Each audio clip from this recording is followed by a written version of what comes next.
Bueno, pues para ir recuperando el tiempo que hemos perdido, tenemos también la desafortunada ventaja, me ha comentado el profesor Álvarez Alarcón, que uno de los ponentes de la siguiente mesa ha tenido la mala suerte de fracturarse una pierna. Entonces, como la próxima mesa va a tener un ponente menos, pues vamos a seguir el tiempo normal de esta primera mesa, que está dedicada al modelo del proceso penal, donde vamos a tratar de estudiar una serie de líneas generales y de ver problemas generales que afectan a lo que podría ser la orientación futura del proceso penal, teniendo en cuenta los problemas presentes.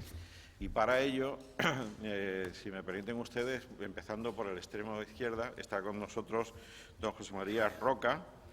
Don José María Roca, que es José María Roca Martínez, que es profesor titular de Derecho Procesal de la Universidad de Oviedo. Ya ha estado con nosotros en varias ocasiones y la verdad es que tiene una trayectoria muy interesante y estoy totalmente convencido de que todo lo que les va a decir les va a gustar bastante.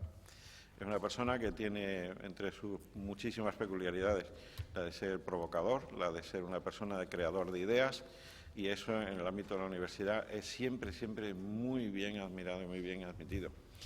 Al extremo derecho está con nosotros, a mi derecha, a su izquierda, mi extrema derecha, aunque eso no signifique posicionamiento nada más que únicamente ubicación espacial en esta mesa. A su extrema izquierda está con nosotros doña Marta del Pozo Pérez, que es profesora titular acreditada de Derecho Procesal de la Universidad de Salamanca, que ya ha tenido con nosotros en otras ocasiones algunas intervenciones muy interesantes, sobre todo relacionadas con el tema de igualdad de género, ¿cierto? Tema sobre el que sigue trabajando muchísimo y nos sigue trayendo ideas frescas, ideas muy interesantes. A mi izquierda está con nosotros don Francisco Javier Gracia Sanz, que es magistrado de la Audiencia Provincial de Cádiz. Además ha sido profesor del Instituto de Criminología durante bastantes años y colaborador con la universidad cada vez que se solicita. La verdad es que tenemos la suerte de poder contar con él. Y a mi derecha está doña Lourdes Marín, que es presidente, ¿no? Porque creo que como presidente es una palabra que deriva del participio presente latino, que se conjuga como la tercera declinación, vale tanto para masculino como para femenino. No, si hubiera sido una palabra derivada de la primera a la segunda declinación habría que distinguir, pero aquí podemos decir que es la señora, ilustrísima señora presidente de la sección octava de la Audiencia Provincial de Cádiz, que tiene su sede en Jerez de la Frontera. Yo voy a aprovechar para agradecer una vez más públicamente toda su colaboración. Y aquí salto otra vez a la situación de decano, porque verán ustedes si en Jerez, en este caso particular de Jerez, luego tendría que hacer lo mismo con el presidente de la Audiencia Provincial. Tenemos una serie de personas dispuestas a colaborar en las prácticas, pues es porque alguien da luz verde. Y la persona que da luz verde aquí en el caso de Jerez es doña Lourdes Marín. Así que muchísimas gracias por esa colaboración que para nosotros es importantísima. Dicho lo cual, como ustedes ya saben quiénes son las personas que van a intervenir y en función o en calidad de qué están aquí, aparte de sus profundos conocimientos, su profunda sapiencia, pues yo voy a callarme y le voy a dar la palabra, en primer lugar, a don José María Roca, quien nos va a hablar sobre quién debe juzgar en el proceso penal.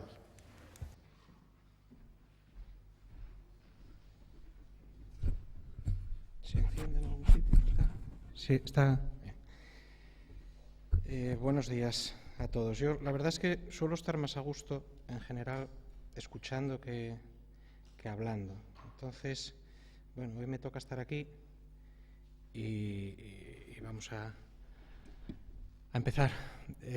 Agradecimientos que son no solo para la iniciativa, para los organizadores, para los ponentes, sino también para todos los que estáis aquí, porque si falla cualquiera de ellos, si falla la iniciativa, si fallan los ponentes o si falláis vosotros, al final no hay jornadas.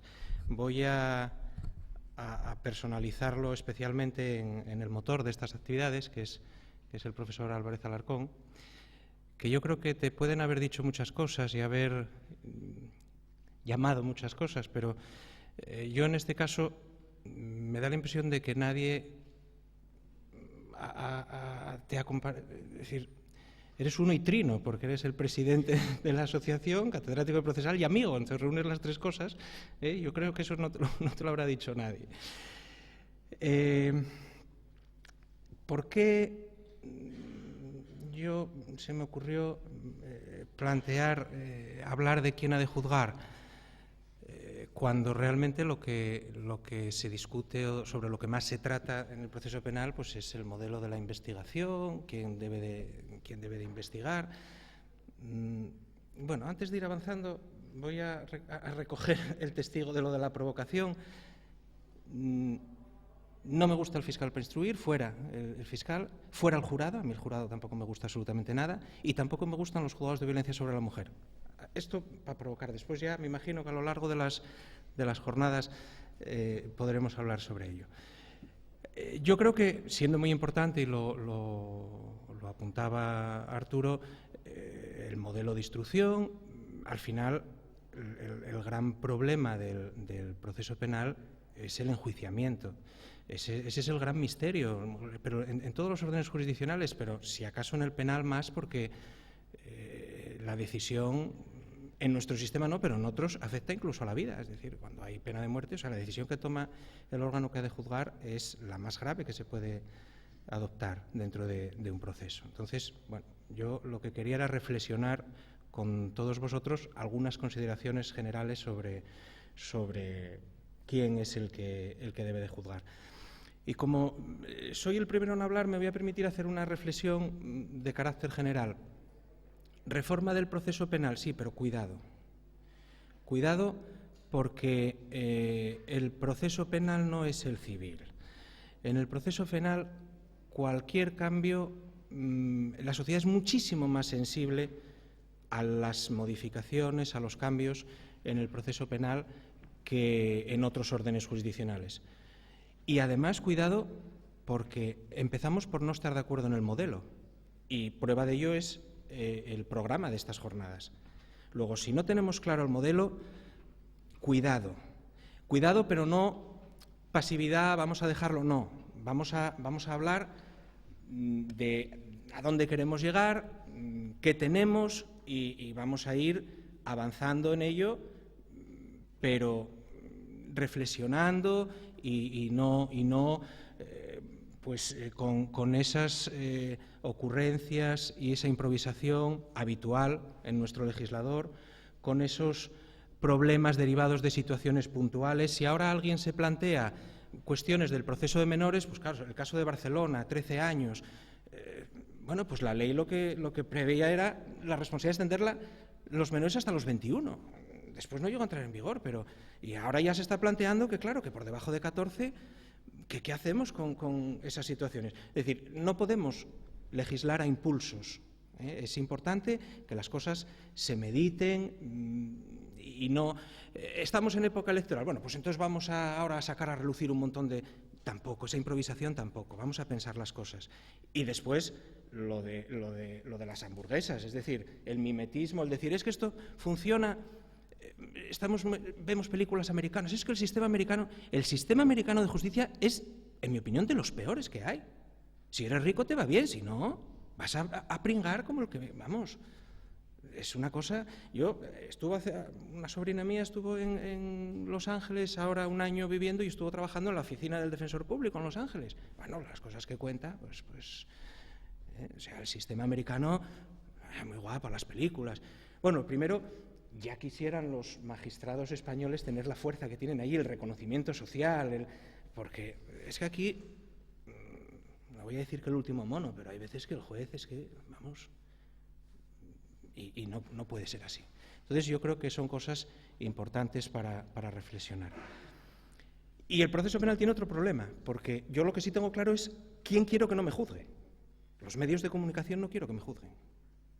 Y casos hay... En Andalucía el de Rocío Baninkoff fue bien conocido por todos, pero hay condenados ya en todos los medios de comunicación sobre los que no hay ningún tipo de imputación formal, ni hay una investigación. Entonces, bueno, yo eso sí lo tengo claro. Bueno, estas son un poco unas ideas generales. Vamos a ir viendo algunas consideraciones. Voy a pasarlo rápido, ya lo habló Arturo. Efectivamente, la ley de enjuiciamiento criminal, nadie cuestiona que hay que una nueva, actualizarla. Yo, claro, seguir actualizando, ya no caben más parches. Lo que debe hacerse es, primero, pensar en el modelo y, segundo, con reflexión, pues avanzar. Es un problema que tenemos, se crean comisiones, hay proyectos, pero suelen dormir en los cajones del Ministerio porque estamos ahora mismo en esa situación. Aparte de la evolución de la sociedad, es que decía que no caben más parches, es que la ley de enjuiciamiento criminal no solo ha sufrido numerosísimas reformas, sino que además la reinterpretación de la misma ha sido tanto el Tribunal Europeo de Derechos Humanos como el Tribunal Constitucional. Hay manuales que son lectura constitucional. El proceso penal, lectura constitucional. Porque es que incluso yo en alguna ocasión escuché a algún magistrado que ahora el proceso penal se hacía con la jurisprudencia del Tribunal Constitucional, que la ley prácticamente... Bueno, esa es la situación que tenemos.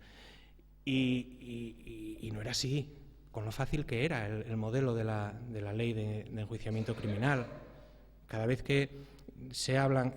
Siempre, en las primeras clases de proceso penal, siempre se recomienda leer la exposición de motivos, porque es una lección fantástica de cómo debe ser el proceso penal, de un sistema acusatorio, de los vicios que había y lo que se pretendía resolver. Con la exposición de motivos uno, no voy a decir medio curso, pero tiene mucho avanzado en un curso sobre derecho procesal penal. Pero, claro, es que el sistema fue quebrando con numerosas reformas. Una, por la obsesión por la rapidez. La obsesión por la rapidez es una cosa... Y la rapidez no se resuelve fijando plazos. Yo me imagino que si el legislador que tiene el proyecto ahora tramitándose de reforma, que fija plazos para la instrucción, si le mandasen legislar en materia sanitaria, pues diría: las operaciones de apendicitis se van a hacer dentro de los 4 días siguientes al ingreso del paciente. Y ya está, resolvió la sanidad. ¿Y si no hay quirófanos? ¿Y si no hay médicos? Pero en el proceso penal se resuelve así. En el proceso penal se dice: hay que terminar la instrucción y punto. Bueno, bien, está bien el criterio, pero el problema es más complejo. El problema no se resuelve fijando los plazos, ni mucho menos. ¿Quién juzga? Este es un galimatías. ¿Quién juzga? Pues en las faltas, juzgado de paz o juzgado de instrucción. En los juicios rápidos puede haber juzgado de lo penal, juzgado central de... No, el juzgado central de lo penal aquí vamos a quitarlo del medio. Procedimiento abreviado. El juzgado de lo penal, juzgado central de lo penal, pero en el ordinario, audiencia provincial, audiencia nacional. Después, además, se complica el jurado en la audiencia provincial, pero puede haber aforados, entonces va a juzgar el Tribunal Supremo, Tribunal Superior de Justicia, en el proceso de menores, los juzgados centrales de menores, y todo esto, además, que ya de por sí es un galimatías, ya de por sí es complejo, pues vamos a pensar en que hay reglas de conexión para juzgar las faltas y delitos conexos, en que hay supuestos de conformidad donde el juzgado de guardia, el propio instructor, va también a resolver, y hay supuestos de aforados donde también se modifica, se alteran las reglas generales. Bueno, pues para ver quién es el que tiene que juzgar en el proceso penal, hay una serie de condicionantes. Algunos de obligado cumplimiento. Tenemos que partir de lo que nos dice la Constitución. Tenemos que partir primero del juez ordinario y predeterminado, el juez legal. Por lo tanto, nos vamos a quitar ya del medio pues tribunales especiales, tribunales ex post facto o ad hoc para juzgar determinados supuestos. Bien, yo ahí siempre sigo teniendo la duda de los juzgados de paz. Si es el juez legal ordinario predeterminado por la ley, ¿debería ser un juez de carrera? Bueno, pues no lo sé, argumentos hay en todos los sentidos. Me parece que sigan juzgando las faltas, además unas determinadas faltas. Efectivamente, es cuantitativamente mínimo.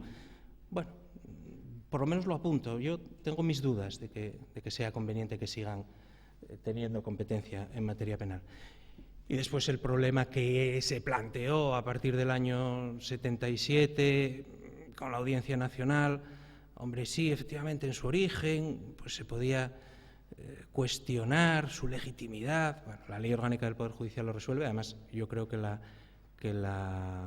Audiencia Nacional hay determinados delitos donde la incidencia en todo el territorio pues parece absolutamente razonable.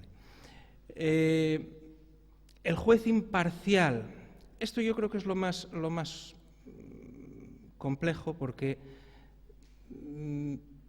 aquí nos sale a relucir toda la doctrina del Tribunal Europeo de Derechos Humanos y del Tribunal Constitucional y su aplicación a España. Además, bueno, pues conocemos la problemática que generó con algunas de las reformas, sobre todo en su momento con aquella famosa ley del mazo, la ley del año 80, y las sentencias, la 145-88 y las posteriores que hubo, con esa separación de funciones entre la instrucción y el fallo.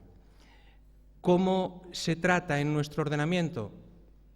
Esa separación encaja dentro de las causas de abstención. Por lo tanto, no hay una regla absoluta de separación, sino una necesaria interpretación individualizada.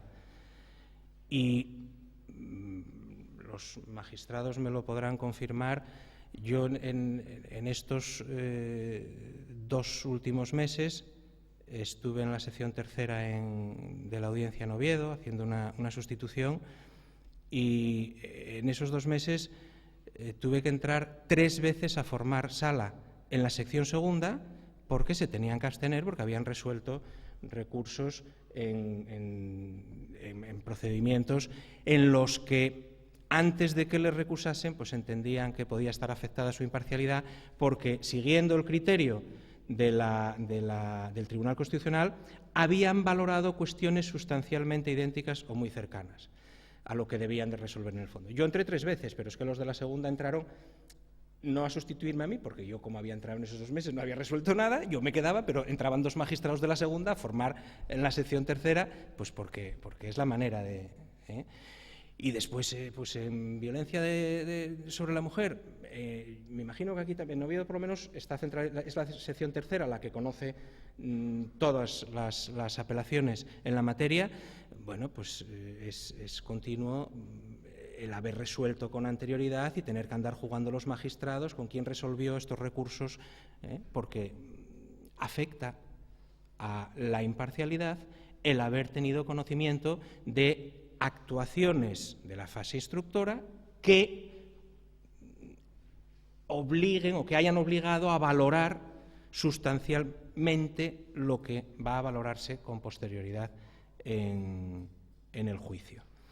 Entonces, bueno, este es un problema que se está resolviendo con esas sustituciones entre magistrados de las distintas secciones. El problema de esta sección en la que estuve yo es que eran solo 3 magistrados, hasta que se resolvió el concurso ahora, eran 3 y se puso de baja por una afortunada maternidad una de las magistradas y quedaban 2. Me incorporo yo, somos 3, en cuanto alguno de ellos estaba contaminado porque había resuelto alguna, pues ya no había posibilidad. Es un problema, como digo, que se resuelve sobre todo con la voluntad de los magistrados a la hora de resolver. Y el último de los aspectos de obligado cumplimiento es el de la doble instancia, que bueno, está planteando también problemas en nuestro derecho, aunque se interpreta que la casación cumple con el artículo 6 del Pacto de Derechos Civiles y Políticos. Bueno, la tendencia está en implantar la apelación con carácter general, atribuirla a los tribunales superiores de justicia. Está previsto en la ley orgánica, hasta que no se desarrolle con la ley de enjuiciamiento criminal, pues ahí quedará. ¿Qué supuestos puede haber de incumplimiento del juez imparcial? En las faltas no hay instrucción, entonces resuelve. Bueno, es una manera de interpretarlo. En las faltas puede haber habido algún tipo de actuación que pueda entender el magistrado que está contaminado y que se tenga que abstener. O sea, quedamos en que como no es una regla absoluta, sino de interpretación en cada caso, pues puede darse esa situación. ¿En qué se justifica? Pues se justifica sobre todo en la sencillez, en que no se entiende que hay auténtica instrucción. En los juicios rápidos es otro de los problemas que se plantea cuando la conformidad, esa conformidad inmediata, el 801, me parece que es de la Ley de Enjuiciamiento Criminal, es el instructor. Puede haber adoptado también, en muchas ocasiones no habrá adoptado ningún tipo de decisión que le haya llevado a valorar cuestiones que puedan ser objeto de enjuiciamiento, pero si ha adoptado alguna decisión, una sentencia de conformidad, aunque no hay auténtico enjuiciamiento, sí hay control y por lo tanto hay valoración. En la medida en que pueda verse, el instructor pueda considerar que está contaminado, debería de abstenerse y no refrendar la sentencia de conformidad. Ahí nos pasa con los juzgados de instrucción y con los juzgados de violencia sobre la mujer.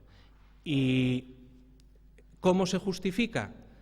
Bueno, pues con esa justicia que yo digo terapéutica, con esa justicia de decir, te rebajo si te portas bien, si te comprometes a ser bueno, si te comprometes a entrar en un centro y a seguir el tratamiento, lo mismo que con la suspensión de la condena. Sí, pero a los 2 días llega el informe del centro correspondiente. No, este se fue, este tal, y bueno, hay que volver a buscarlo porque ya no se le localiza.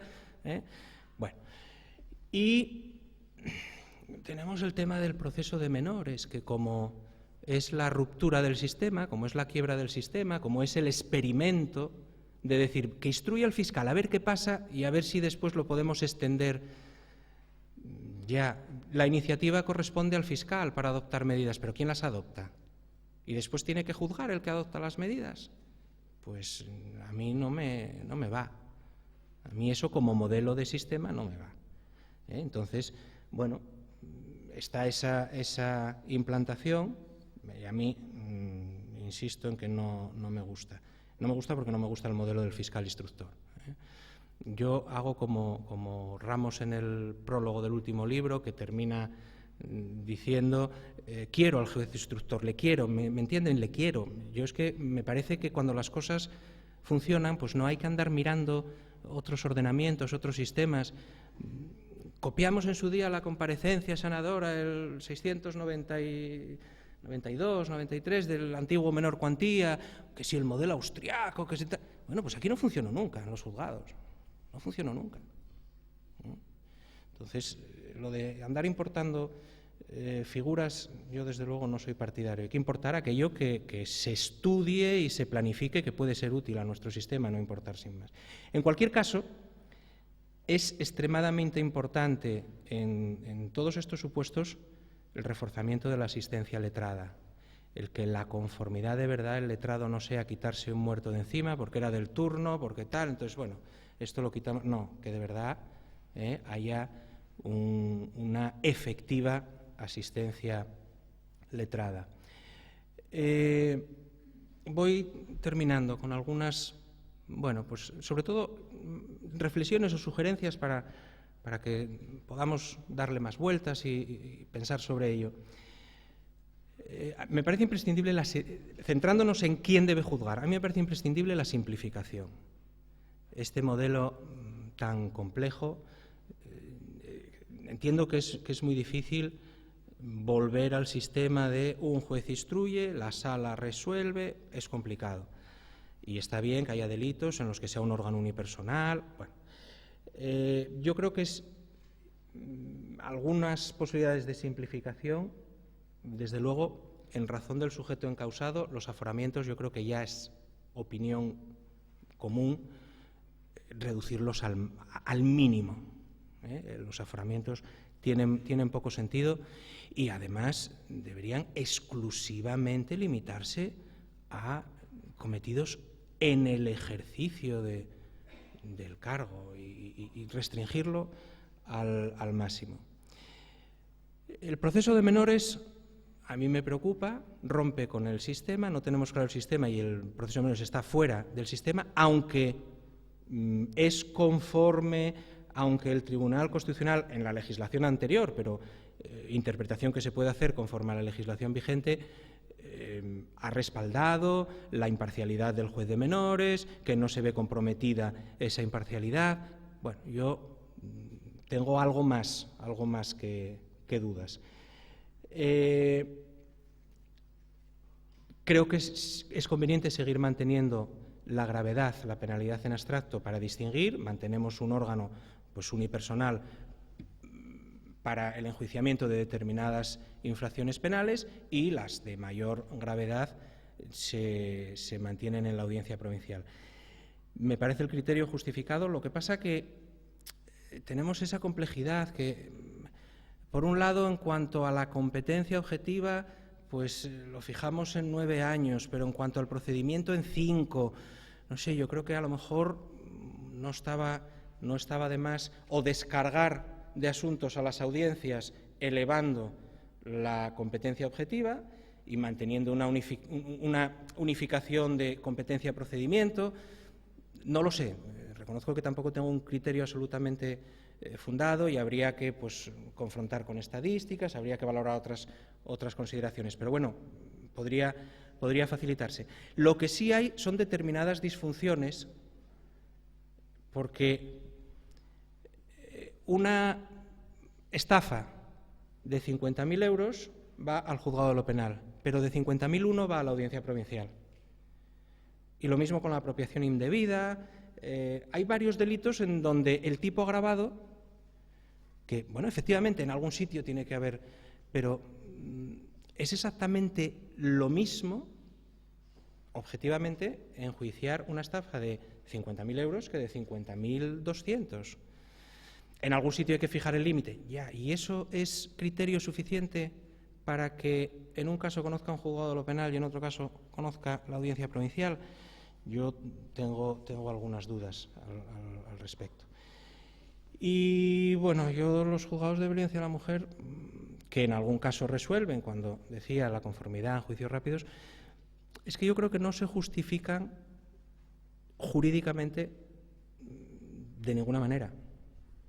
Es decir, no exige una especialidad. Otros muchos delitos, investigar delitos económicos, que le preguntan a un juez de instrucción qué le resulta más complejo. Las decisiones que adopta se adoptan en esos mismos delitos cuando no hay por el medio una denuncia presentada y que se trate de alguno de los juzga o los instruye el juez de instrucción. Yo, desde luego, soy contrario. Después, los problemas que pueden plantearse también. Yo había leído alguna resolución, bueno, siempre va a primar el fuero personal, pero ¿y qué pasa cuando es violencia sobre la mujer, pero son menores? Entonces, ¿a dónde vamos? Porque puede darse el caso, en algún supuesto, bueno, aunque no sea habitual porque se exige una convivencia, tal, ya, bueno, pero menores de 18 años perfectamente pueden.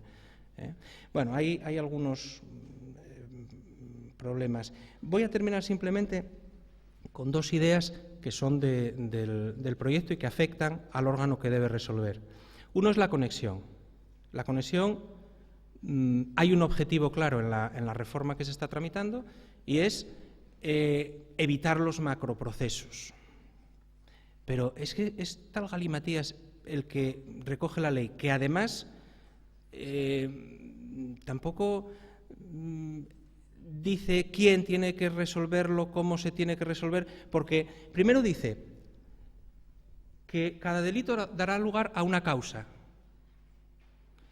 Vale, si no fuera porque en 1882 el artículo 300 ya lo decía, o sea que novedad ninguna. Vale, pero por si había dudas.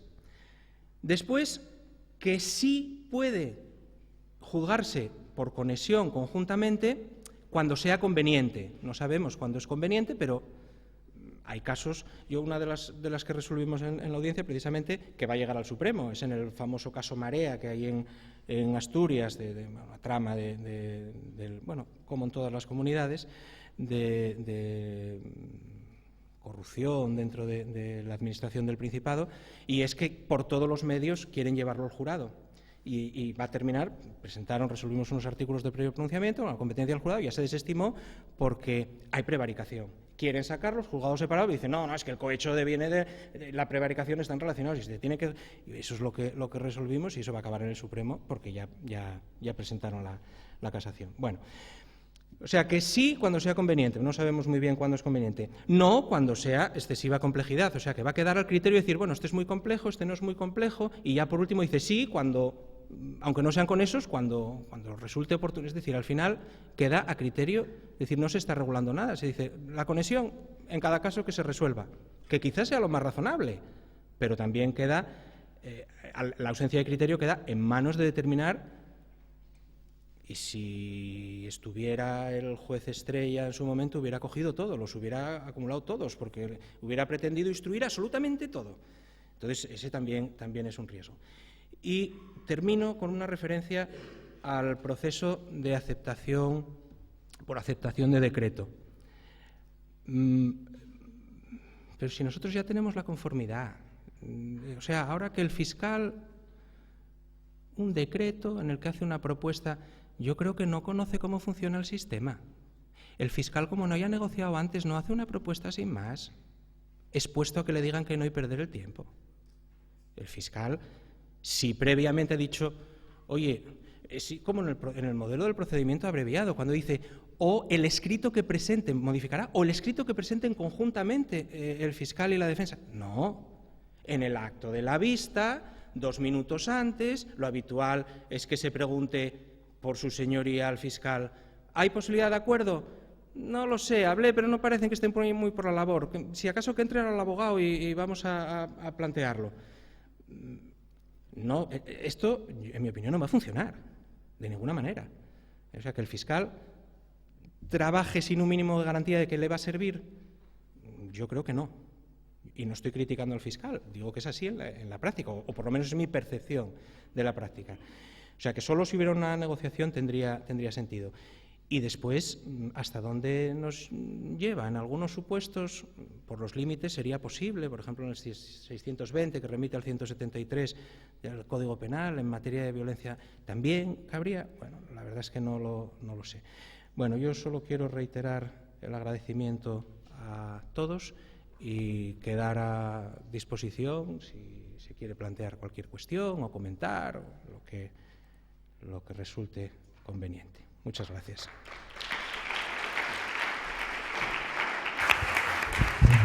Muchas gracias, profesor Roca. Vamos a hacer la palabra ahora a la profesora Del Pozo, que va a intervenir y nos va a hablar sobre los inconvenientes de atribuir la fase de investigación al Ministerio Fiscal. Un tema muy interesante y, bueno, quizá habría que haber visto también las ventajas, no sé.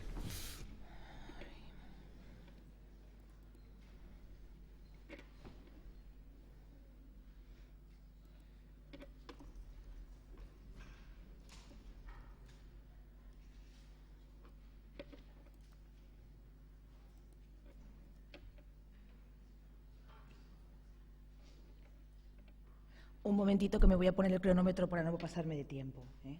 No es que esté whatsappeando ni haciendo nada similar.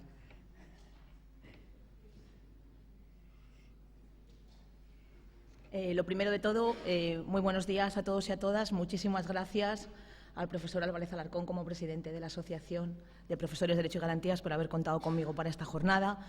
Muchísimas gracias a nuestro querido decano, compañero de Derecho Procesal, Jesús Sáez, por acogernos en esta facultad. Yo es la segunda vez que vengo y vengo encantada.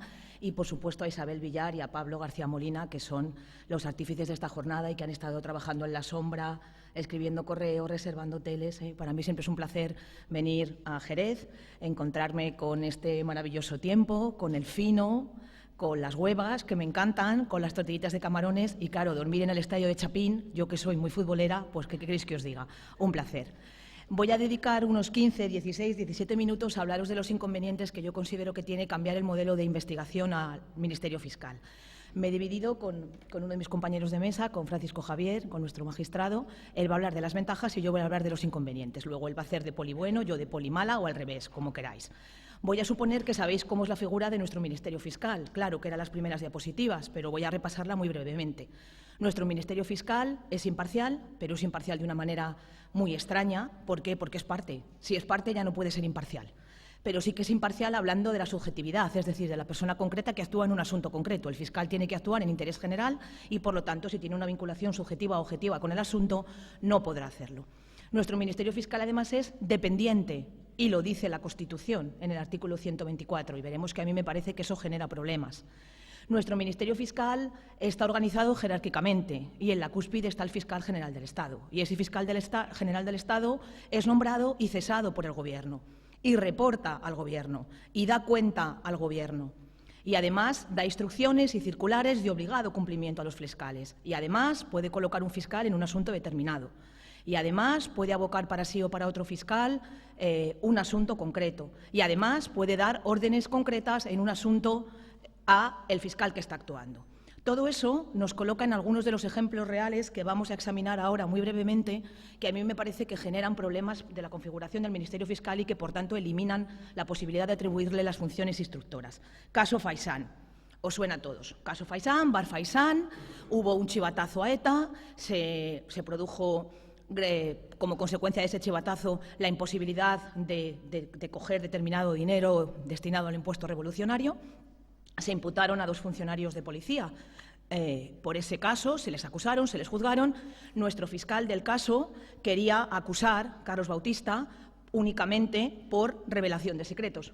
Pero Torres Dulce, el entonces fiscal general del Estado, le obligó a acusarles de colaboración con banda armada. De hecho, el fiscal Carlos Bautista, en su escrito de calificación, hace una cosa muy curiosa, y es decir que les acusa de colaboración por banda armada por imposición, por mandato, por obligación del fiscal general del Estado. Pero él no está de acuerdo con ello. ¿Esto puede hacerlo el fiscal general del Estado? Sí, pero con la paradoja de que luego, en la fase de juicio oral, en los informes, el fiscal puede defender otra cosa. Luego, esto es kafkiano. Yo acuso de una cosa porque me obliga el fiscal general del Estado, pero luego, como no creo que tengo que acusar de esa cosa, en el juicio oral digo todo lo contrario. Primer caso relevante. Segundo caso, de Juana Chaus, que aunque sois muy jóvenes igual os suena. Bueno, pues de Juana Chaus, malo manísimo, vinculado con ETA. ¿Y qué pasó en ese momento?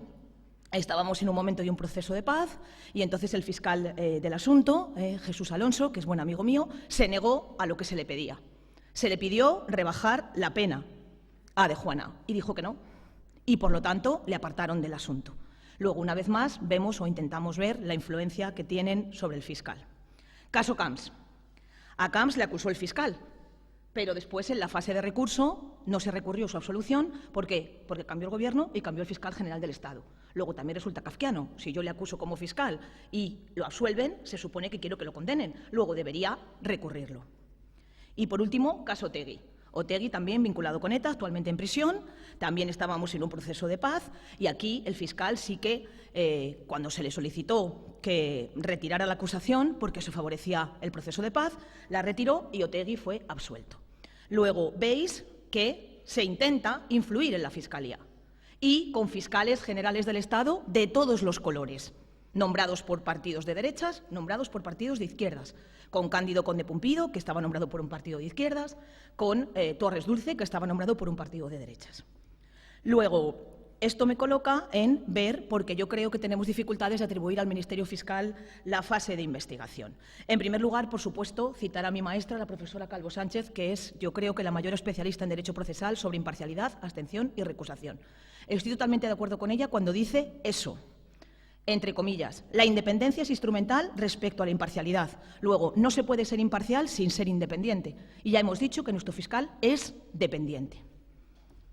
Además, pienso que la dependencia del Poder Ejecutivo externa, clara en los ejemplos que os he mostrado, clara en que al fiscal general del Estado, que es el que dirige la Fiscalía, el que emite circulares, instrucciones, órdenes, el que pone y quita, el que decide, lo nombra y lo cesa el Gobierno, pues es evidente que no se le puede atribuir la investigación a un órgano que puede ser manipulado externamente por el Gobierno.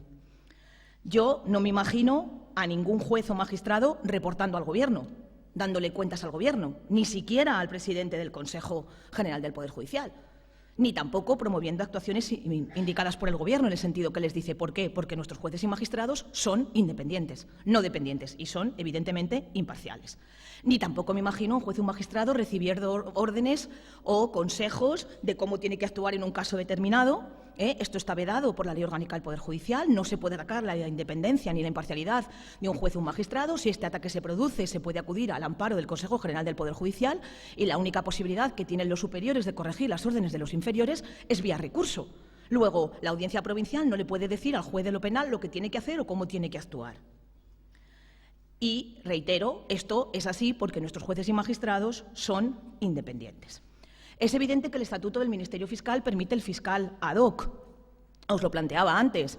En un caso determinado se lo puede abocar el fiscal general del Estado, puede decidir qué fiscal interviene, puede cambiar el fiscal si el fiscal no se aviene, con lo cual es evidente que nuestro fiscal no es inamovible, nuestros jueces sí. Nuestros jueces y magistrados son inamovibles y cualquier posibilidad de traslado, remoción, suspensión, sanción, jubilación, etcétera, tiene que estar sometida al imperio de la ley por causas legales tasadas y con el procedimiento determinado. Esto protege, esto blinda a nuestros jueces y magistrados precisamente frente a la influencia del Poder Ejecutivo, que sí que estamos viendo que no que se pronuncia en el sentido de influir en el fiscal porque es interesante poder, entre comillas, darle determinadas instrucciones para los intereses espurios.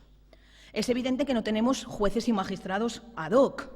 Lo decía antes José, tenemos derecho al juez ordinado predeterminado por la ley, tenemos la prohibición de tribunales de excepción, tenemos la prohibición de tribunales ad hoc, tenemos inamovilidad judicial, luego no tenemos jueces y magistrados ad hoc, sí que tenemos fiscales o podemos tener ad hoc. Aparte que tenemos otro problema, y es que yo creo que el Ministerio Fiscal tiene exceso de funciones.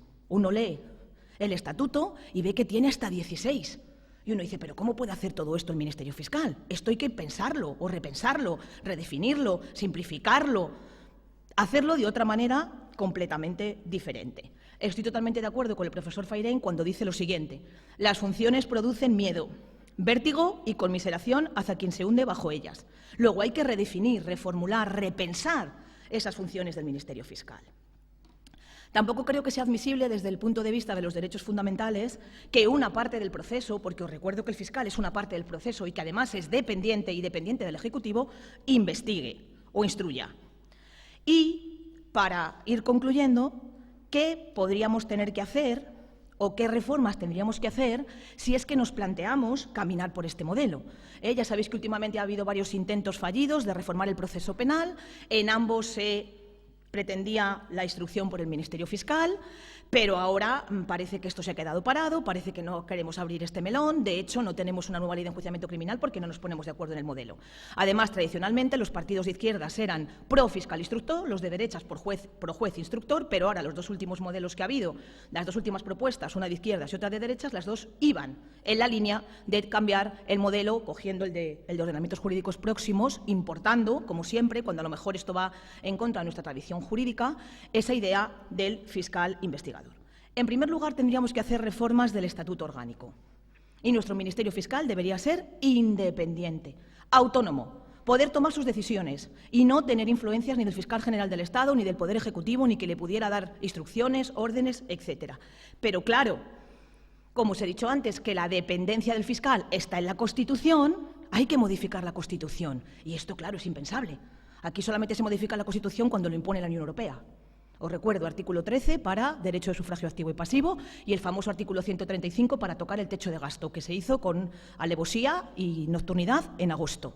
Pero mientras que la Unión Europea no lo impone, aquí no tocamos la Constitución. Y a lo mejor llega el momento de tocar la Constitución, en otros aspectos y a lo mejor en este.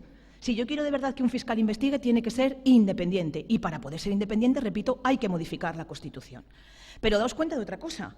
¿Hay voluntad política de esto? Pues claro que no. Yo quiero que el fiscal instruya, pero que siga siendo dependiente. ¿Por qué? Porque es que es muy goloso poder influir en el fiscal a través del Poder Ejecutivo.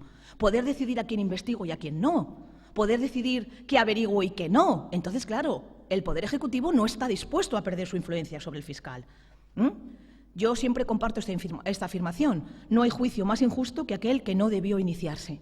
Si yo le doy el poder de la decisión de la investigación a la Fiscalía y encima recorto, estoy totalmente de acuerdo con Jesús, la acción popular, sacándome de la manga una doctrina al Tribunal Supremo que dice lo que dice, pero que eso no lo dice la Ley de Enjuiciamiento Criminal, y hace ahí una faena de aliño con la doctrina Botín, pues resulta que estoy generando que todo el poder lo tiene un órgano que depende del Poder Ejecutivo, y eso es peligrosísimo.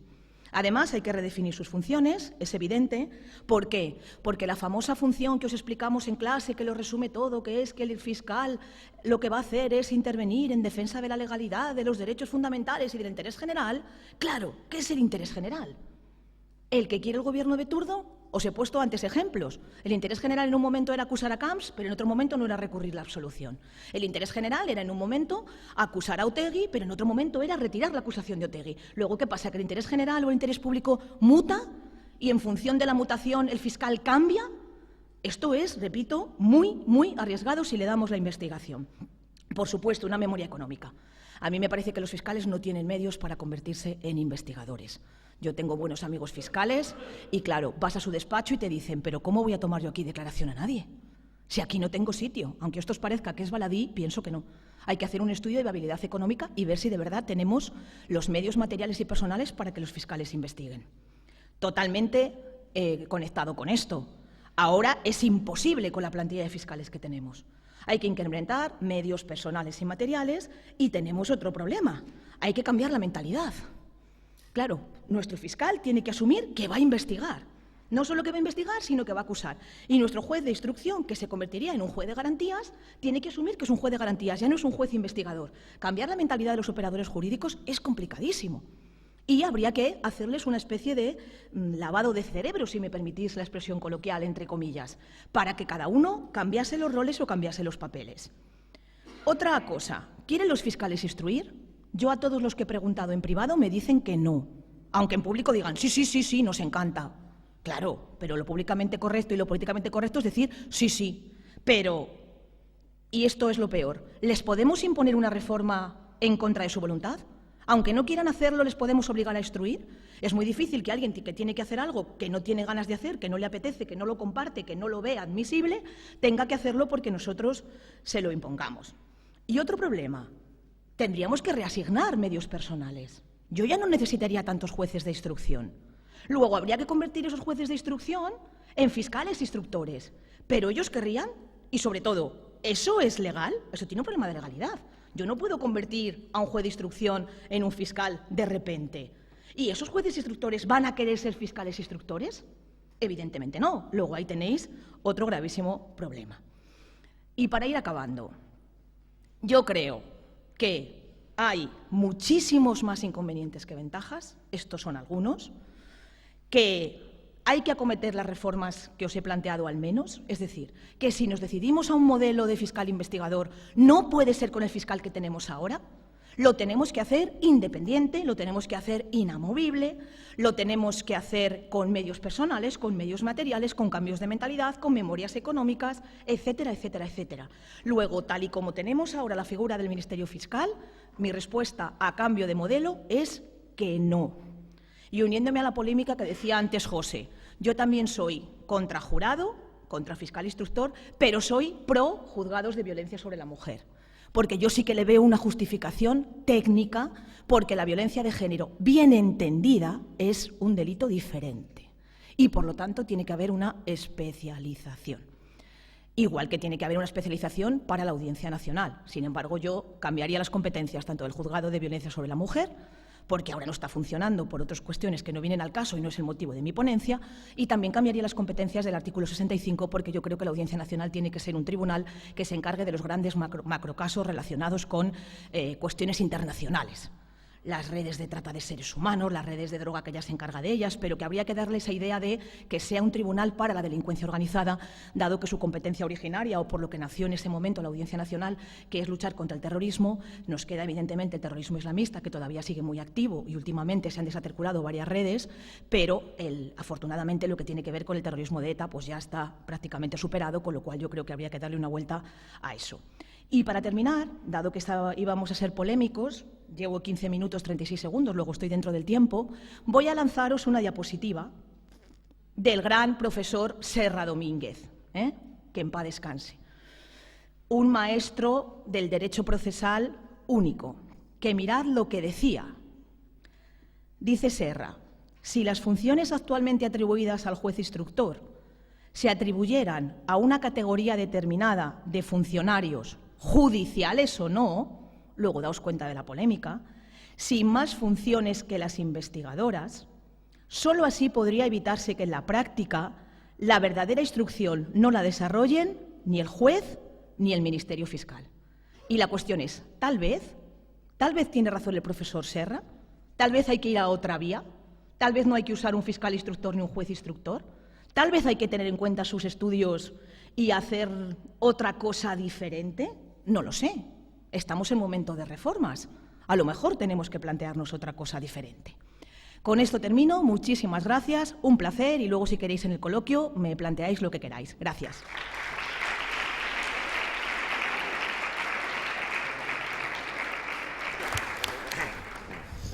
Muchísimas gracias. A continuación va a tomar la palabra don Francisco Javier Gracia Sanz, que va a continuar este tema y probablemente viendo otra perspectiva sobre las opciones que tiene también la instrucción cuando se encarga del Ministerio Fiscal. Muchísimas gracias. Bueno, yo voy a tratar de ser muy breve porque creo que el debate posterior se presenta bastante interesante. Ya con las dos primeras intervenciones ya da para hablar todo el día y toda la noche. Bueno, en primer lugar, agradecer las amables palabras del decano, dedicadas a mí, que yo creo que ha sido un halago más que otra cosa. Y muchísimas gracias a los directores, colaboradores de esta jornada y especialmente al catedrático Artur. Bueno, yo lo primero que voy a decir es que yo no sé qué pensará mi compañera Lourdes respecto de si ella es favorable a la instrucción por parte del fiscal o la instrucción por parte del juez de instrucción. Pero después de oír al profesor Roca y a la profesora Marta del Pozo, yo ya no sé qué pensar. Yo siempre he sido partidario firme de la instrucción por parte del fiscal. Pienso que, en abstracto, claro, siempre que se haga una reforma correctamente hecha para dotar a los fiscales de los medios adecuados para llevar a cabo la instrucción. También es verdad que estoy en desventaja porque aquí mi compañera de ponencia pues ha traído un PowerPoint maravilloso y yo traigo unos papeles. Les aseguro que todas mis sentencias y autos las pongo por ordenador, pero bueno, me he traído papeles entre otras cosas porque me he traído los dos proyectos de ley de reforma de la ley de enjuiciamiento criminal, y eso, la verdad es que es importante porque hace modificaciones en relación a la intervención del Ministerio Fiscal en la fase de instrucción. Yo dudo mucho que el anteproyecto de ley futuro vaya a cambiar el sistema. Yo creo que el sistema va a seguir siendo el de juez de instrucción. De hecho, se planteó por primera vez en el famoso Pacto para la Reforma de la Justicia del año 2001, creo recordar, precisamente en el año judicial, la presentación del año judicial por parte del presidente del Tribunal Supremo, que abogó decididamente por la instrucción por parte de los fiscales en base a dos estudios o dos plenos del Consejo General del Poder Judicial, creo. Eso fue la inauguración del año judicial 2000-2001. Claro que planteaba dos aspectos básicos. La instrucción del fiscal debía pasar, en primer lugar, por una reforma del estatuto fiscal y, sobre todo, de las funciones del fiscal general del Estado, bastante minuciosa, pero claro, en la actualidad el fiscal general del Estado puede ser cesado por el Consejo de Ministros en caso de incumplimiento grave o reiterado de sus funciones. Claro, ¿qué se entiende por grave? ¿Qué se entiende por reiterado? Hay un margen de discrecionalidad importante, ¿no? Pero claro, no concretaba el presidente del Tribunal Supremo en esos estudios del Consejo General del Poder Judicial qué reformas en concreto había que hacer para dotar de mayor independencia al fiscal general de Estado. Y sobre todo el principio de oportunidad, porque una de las ventajas fundamentales de dotar a los fiscales de la instrucción es precisamente el principio de oportunidad. El principio de oportunidad, para que lo entendáis, no significa más que hacer una dejación, por así decirlo, o abandono del ejercicio de la acción penal por parte del Estado cuando se trata de infracciones de menor gravedad, siempre que se concurran algunos supuestos, por ejemplo, la reparación del daño a la víctima, cuando se trata de infracciones menores, cuando no se aprecie peligrosidad criminal, y dependiendo de en qué estado, qué país estemos, pues con ratificación o no por parte de un juez a posteriori, ¿no? Pero el principio de oportunidad en un mundo cada vez más complejo como el nuestro, donde la delincuencia es cada vez más organizada y cada vez más compleja, parece evidente que las infracciones menores deben ser, en algún caso por lo menos, objeto de aplicación de ese principio de oportunidad. Evidentemente el juez, que está vinculado por el principio de independencia, inamovilidad y aplicación estricta de la ley, no puede aplicar el principio de oportunidad. Eso sería una cosa absurda. Entonces, esa es una de las ventajas que ya el Consejo General del Poder Judicial, en el año 2000, decía que eran predicables de la instrucción fiscal. Bueno, eso quedó en agua de borrajas porque el Pacto de Reforma para la Justicia, el Pacto de los partidos políticos, se remitió en cuanto a este tema a la futura Ley de Enjuiciamiento Criminal. Ya en aquel tiempo se reconocía que ya no cabían más parches, que ya había que hacer una nueva, y todavía no la tenemos. Es decir, es bastante sospechoso que todas las jurisdicciones hayan tenido su reforma articulada procedimental y la jurisdicción penal, pues seguimos con la Ley de Enjuiciamiento Criminal cuando había carros y carretas, y por eso seguimos con partidos judiciales tan atomizados como tenemos ahora. Pero bueno, dicho esto, yo sigo siendo un firme partidario de la instrucción fiscal, a pesar de que he sido juez de instrucción durante 10 años. Ahora estoy en la audiencia provincial, pues bueno, la cosa cambia, ¿no? ¿Y por qué? Pues yo creo que primero habría que ver o que partir del concepto de la instrucción. El proceso penal es muy distinto al resto de los procesos del resto de las jurisdicciones, porque el proceso penal tiene varias fases muy claras y muy determinadas. Está la fase de instrucción, propiamente dicha, la fase intermedia o de preparación del juicio, la fase de enjuiciamiento y decisoria, y luego la fase de ejecución. Entonces, antes del juicio ya hay una fase intermedia y antes de esta una fase de instrucción. Entonces, ¿qué es la instrucción? La instrucción, desde mi punto de vista, se puede definir de la siguiente forma, o se puede decir en principio que su objetivo es la averiguación del delito, pero consta de dos elementos fundamentales. Un primer elemento, que se basa simplemente en el acopio de datos fácticos, es lo que se llama la investigación, por así decirlo. Y luego está propiamente la instrucción, que sería o que incluiría una valoración jurídica de esos elementos. De esos elementos fácticos que bueno, pues, tienen por objeto la determinación del delito, la averiguación de que se ha producido o no un delito. Entonces, lo importante no es tanto si instruye el fiscal o instruye el juez, porque en ambos casos, si está bien construido el sistema, las garantías fundamentales, los derechos fundamentales y sobre todo el principio de contradicción, que es la base esencial de todo proceso, incluyendo el proceso penal en cualquiera de sus fases, es decir, que las partes puedan intervenir en igualdad de armas en el procedimiento o en el proceso, velando por sus derechos fundamentales, eso está garantizado tanto en un sistema de instrucción fiscal como en un sistema de instrucción judicial. Y me explico. Aunque instruya el fiscal, siempre va a haber una intervención por parte del juez. ¿Por qué? Porque el juez, precisamente, lo que le corresponde es actuar con independencia e inamovilidad, que son garantías absolutamente irrenunciables recogidas en la Constitución. Si un juez no es independiente e inamovible, no es juez. Está claro. Entonces, si tenemos un juez de garantías que se encargue de velar por los derechos fundamentales y de actuar una vez que se ha desarrollado la fase de investigación por parte del fiscal, entonces las garantías están aseguradas. Es decir, que aunque se adopte un sistema de instrucción fiscal, siempre le va a corresponder al llamado juez de garantías las siguientes funciones. En primer lugar, determinar si se va o no a juicio, es decir, si existen elementos suficientes para juzgar a una persona o indicios racionales de criminalidad.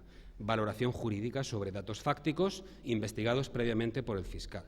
En segundo lugar, la adopción de medidas cautelares, valoración jurídica, para asegurar la futura sentencia condenatoria, el embargo de bienes o lo que sea. Eso siempre lo va a hacer un juez, nunca lo va a hacer un fiscal. En tercer lugar, lógicamente, medidas cautelares tanto personales como reales y de responsabilidad civil. Y, en tercer lugar, la admisión de medios de prueba. Es decir, el fiscal puede decidir en fase de investigación que no se practica determinada diligencia, pero, lógicamente, se tienen que arbitrar los mecanismos adecuados para que en esa vista o en esa comparecencia con el resto de partes, es decir, tanto la defensa como la acusación particular, o la acción popular, en el caso de que se trate de bienes jurídicos difusos, o aunque no lo sea, lógicamente, si consideran que se han omitido determinados elementos probatorios, el juez pueda obligar al fiscal a practicar esas diligencias y a investigar o a incrementar la investigación de los hechos. Y, por supuesto, también en el caso contrario. Y, por supuesto, velar por la pureza de la obtención de esos medios de prueba, es decir, que se hayan obtenido sin violentar derechos fundamentales. Eso siempre lo va a hacer el juez, eso nunca lo va a hacer el fiscal. Dicho esto, creo que es perfectamente escindible la fase de investigación de la fase de instrucción. La fase de instrucción entra cuando interviene realmente el juez de garantías en ese hipotético sistema de instrucción fiscal. Claro, que el sistema de instrucción fiscal se tiene que hacer bien, porque, y me explico, si nosotros ponemos al fiscal que está investigando una espada de Damocles en forma de juez de instrucción ante el cual se va a poder recurrir cualquier decisión por parte del fiscal, entonces no conseguimos las ventajas que tiene el sistema de instrucción fiscal, porque lo único que conseguimos es reduplicar absurdamente el trabajo y generar un clima de desconfianza en la actuación investigadora del fiscal. Por tanto, esto habría que remitirlo a una fase posterior, en la cual, en esa vista preliminar, por así decirlo, no lo digo yo, lo digo varios estudios que se han hecho al respecto, el juez ya con intervención de la acusación particular, de la acción popular, de la defensa, pueda efectuar todo ese filtro depurador de lo que ha sido investigado por parte del fiscal. Efectivamente, a nadie se le escapa que esto tiene, vamos a ver, en nuestra tradición jurídica tiene una aceptación muy cuestionable, porque, claro, estamos acostumbrados a la figura del juez de instrucción, pero hay que pensar también que no es una cuestión de carácter dogmático, quiere decir que aquí no hay que rasgarse las vestiduras ni adoptar posturas maximalistas, porque hay países como Alemania, por ejemplo, que funciona efectivamente este sistema, e incluso el fiscal alemán puede incluso acordar escuchas telefónicas comunicándolo en el plazo de 24 horas al juez, que tendrá que ratificarlas o no.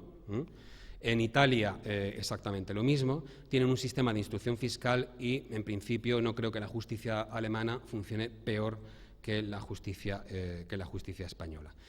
Ventajas que tiene, bueno, inconvenientes, lógicamente, yo creo que no son insalvables. Por ejemplo, es verdad que el fiscal está sujeto al principio de dependencia jerárquica, claro está, y unidad de actuación. El fiscal es único en todo el Estado. Es verdad que el fiscal puede asignar un caso concreto a un fiscal, quitarlo de un caso, etcétera. Entonces hay una sospecha de parcialidad o de falta de independencia. Pero es que el fiscal no tiene que ser independiente, porque el fiscal es parte del proceso. Eso creo que se podría salvar con la actuación por parte de la acusación particular y por parte de la acción popular, lógicamente.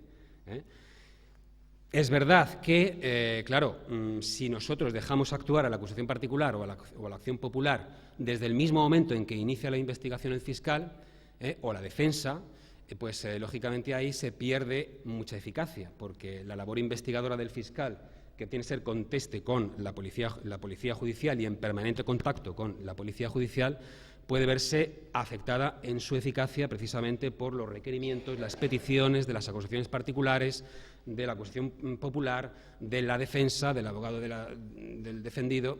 Pero es que eso realmente lo tenemos ya ahora mismo con el sistema de instrucción judicial. Porque, vamos a ver, yo no estoy hablando de delitos de hurto, no estoy hablando de delitos de robo con fuerza, ni estoy hablando de delitos de robo con violencia. Estoy hablando de, por ejemplo, sin ir más lejos, tanto en la sección octava de mi compañera Lourdes como en la sección primera, la mía, bueno, en todas las secciones penales, cada vez más se ven casos de delitos de narcotráfico organizados, de cierta complejidad o de bastante complejidad. No hace falta irse a la Audiencia Nacional para tener macroprocesos de 40 acusados, como en la audiencia nuestra hemos llegado a tener.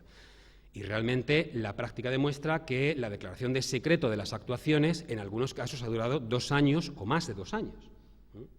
Y cuando las actuaciones son declaradas secretas, Eso es otro tema, ya sé por dónde vas, bueno, que sea mucho, sea poco tiempo, es otro tema.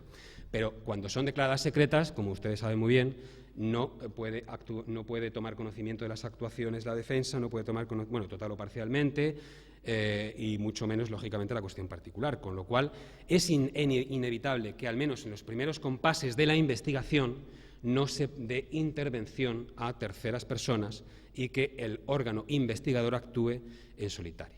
Con lo cual, desde luego, los inconvenientes de la instrucción fiscal no son, desde luego, insalvables, ni mucho menos. Ventajas, y con esto voy a ir concluyendo ya, porque quiero dar paso a mi compañera y que se prolongue el debate lo máximo posible.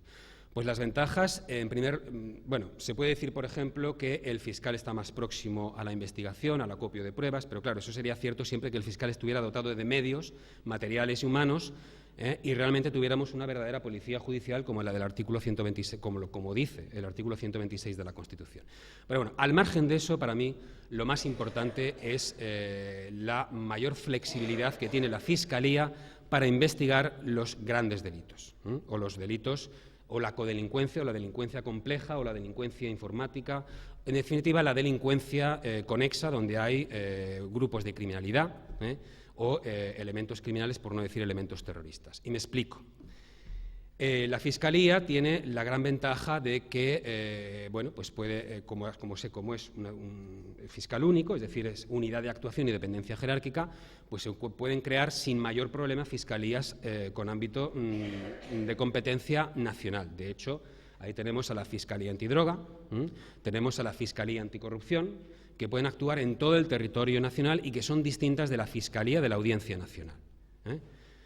Entonces, eso en primer lugar. Entonces, el fiscal general de Estado puede asignar para la investigación de un caso a un fiscal que esté especialmente preparado para llevar ese caso. Pero no solamente uno, sino 4, 5 u 8 fiscales, investigando un caso que de verdad sea un caso complejo. Eso parece evidente. ¿Qué tenemos del lado de los jueces de instrucción? Pues si no lo saben, seguramente lo sabrán, pues se lo digo yo. Los juzgados de instrucción de las grandes capitales, como Sevilla, Madrid, Barcelona, etcétera, sí hay juzgados únicos de instrucción, pero la inmensa mayoría de los jueces de instrucción son jueces de primera instancia e instrucción, de forma que tienen, junto a un primera instancia muy complejo, muy complejo, tienen además que dedicarse a o volcarse en una instrucción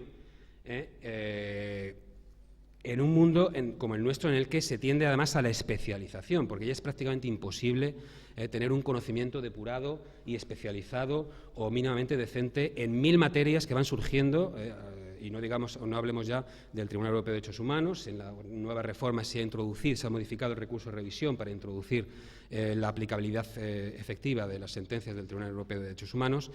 Lógicamente, la figura del partido judicial está desfasada. El partido judicial surgió en una ley de enjuiciamiento criminal efectivamente decimonónica y está totalmente desfasado. Como no se van a crear los tribunales de instancia, no hay previsión de que se vayan a crear, tampoco entiendo muy bien por qué no se han creado por lo menos juzgados a nivel provincial especializados en el crimen organizado. El caso es que no los hay. Y lo importante es que es mucho más complicado, porque se requiere una ley orgánica y mucha parafernalia legislativa.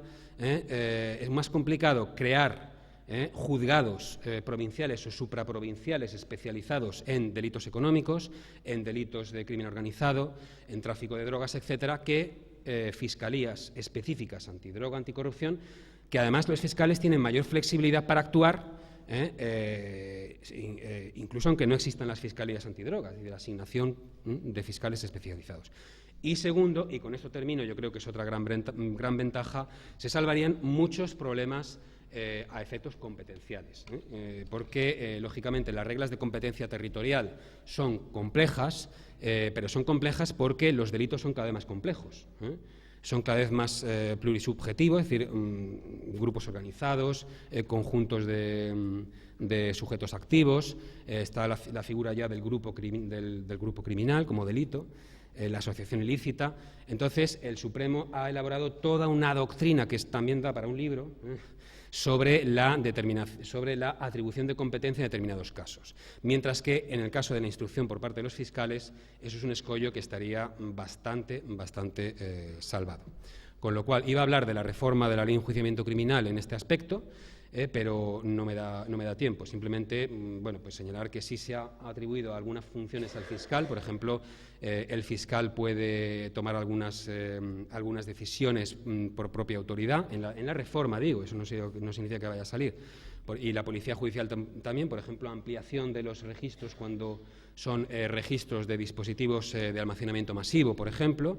Pueden ampliar el registro dando cuenta al juez porque lo tiene que autorizar 24 horas después. Siempre hay un control judicial posterior tratando de agilizar un poco las instrucciones complejas, pero bueno, se va a mantener básicamente el sistema de instrucción por parte del juez. Y con esto ya termino y doy paso a mi compañera. Gracias. Muy bien, muchas gracias. Pues a continuación va a hablar la Ilustrísima señora Presidente de la sección octava de la Audiencia Provincial de Cádiz, que tiene su sede aquí en Jerez de la Frontera, quien nos va a hablar sobre el presente y el futuro del jurado. Y aprovecho, mientras prepara su intervención, para dar la bienvenida a los compañeros de Derecho Procesal de Málaga, de la Facultad de Derecho de Málaga, que se han incorporado y que están al fondo. Bienvenidos. Bueno, pues buenos días. Antes que nada agradezco en particular al señor decano, así como a don Arturo, que se hayan acordado de mí, aunque ellos que me conocen saben que a mí no me gusta mucho esto de hablar en público. Lo que pasa que, dada la petición de ellos y dado que se trata de la Facultad de Derecho de Jerez, que para mí es muy especial, puesto que yo soy de la primera promoción de esta facultad, con lo cual soy compañera de todos vosotros, aunque hace ya, por desgracia, bastante tiempo, pues me une una especial relación sentimental en cuanto a venir a participar aquí en la Facultad de Derecho de Jerez.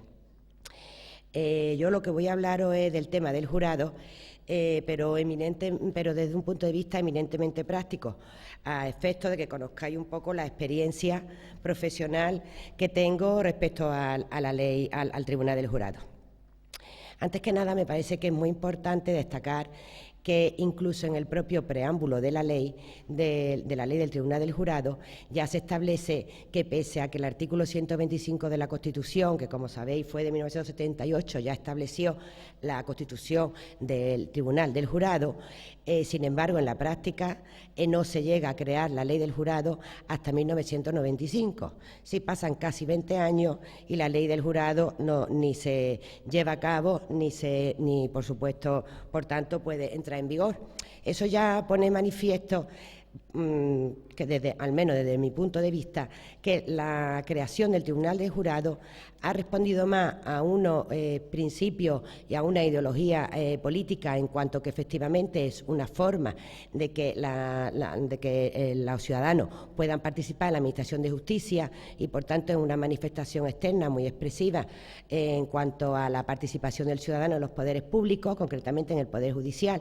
Y, por tanto, es muy importante a efectos del establecimiento de un Estado democrático de derecho respecto al Estado que teníamos con anterioridad.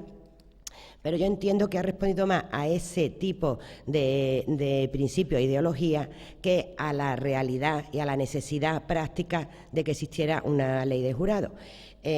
No obstante, bueno, esto todo es muy opinable, pero mi criterio es este en base a la experiencia profesional que tengo respecto del jurado. El Tribunal de Jurado se constituye, además de, como he dicho, como una manifestación democrática, una manifestación de un sistema democrático, también se considera que es un derecho y un deber del ciudadano de participar en los poderes públicos y, por tanto, igual que participa en el Poder Legislativo, pues también que participe en el Poder Judicial. Pero la realidad es que no es ningún derecho para el ciudadano, por lo menos es lo que yo percibo en el día a día cuando tengo, no sé si Javier también lo percibe, pero yo lo que entiendo es que para ellos es un deber, y un deber que lo llevan fatal y que, si se pueden excusar, van a utilizar todas las posibilidades del mundo para poderse excusar de la ley del jurado. Si comparáis, por ejemplo, lo que significa participar en las mesas electorales, y ya se sabe que en las mesas electorales los ciudadanos intentan escabullirse como buenamente puedan para no estar ese día en la mesa de las elecciones de la votación, imaginaros lo que supone estar en un juicio que no es un día, que pueden ser 4 o 5 días, que es mañana y tarde, que a partir de deliberación tienen que dormir fuera de su casa, pero sobre todo y principalmente la responsabilidad que implica formar parte del Tribunal de Jurados. Por ello yo normalmente aprecio que en el jurado hay tres ciclos durante la celebración del juicio. En el primer ciclo, que es cuando comienza el jurado, vienen descompuestos, no quieren estar allí de ninguna de las maneras y con lo cual el encuentro es un poco tenso.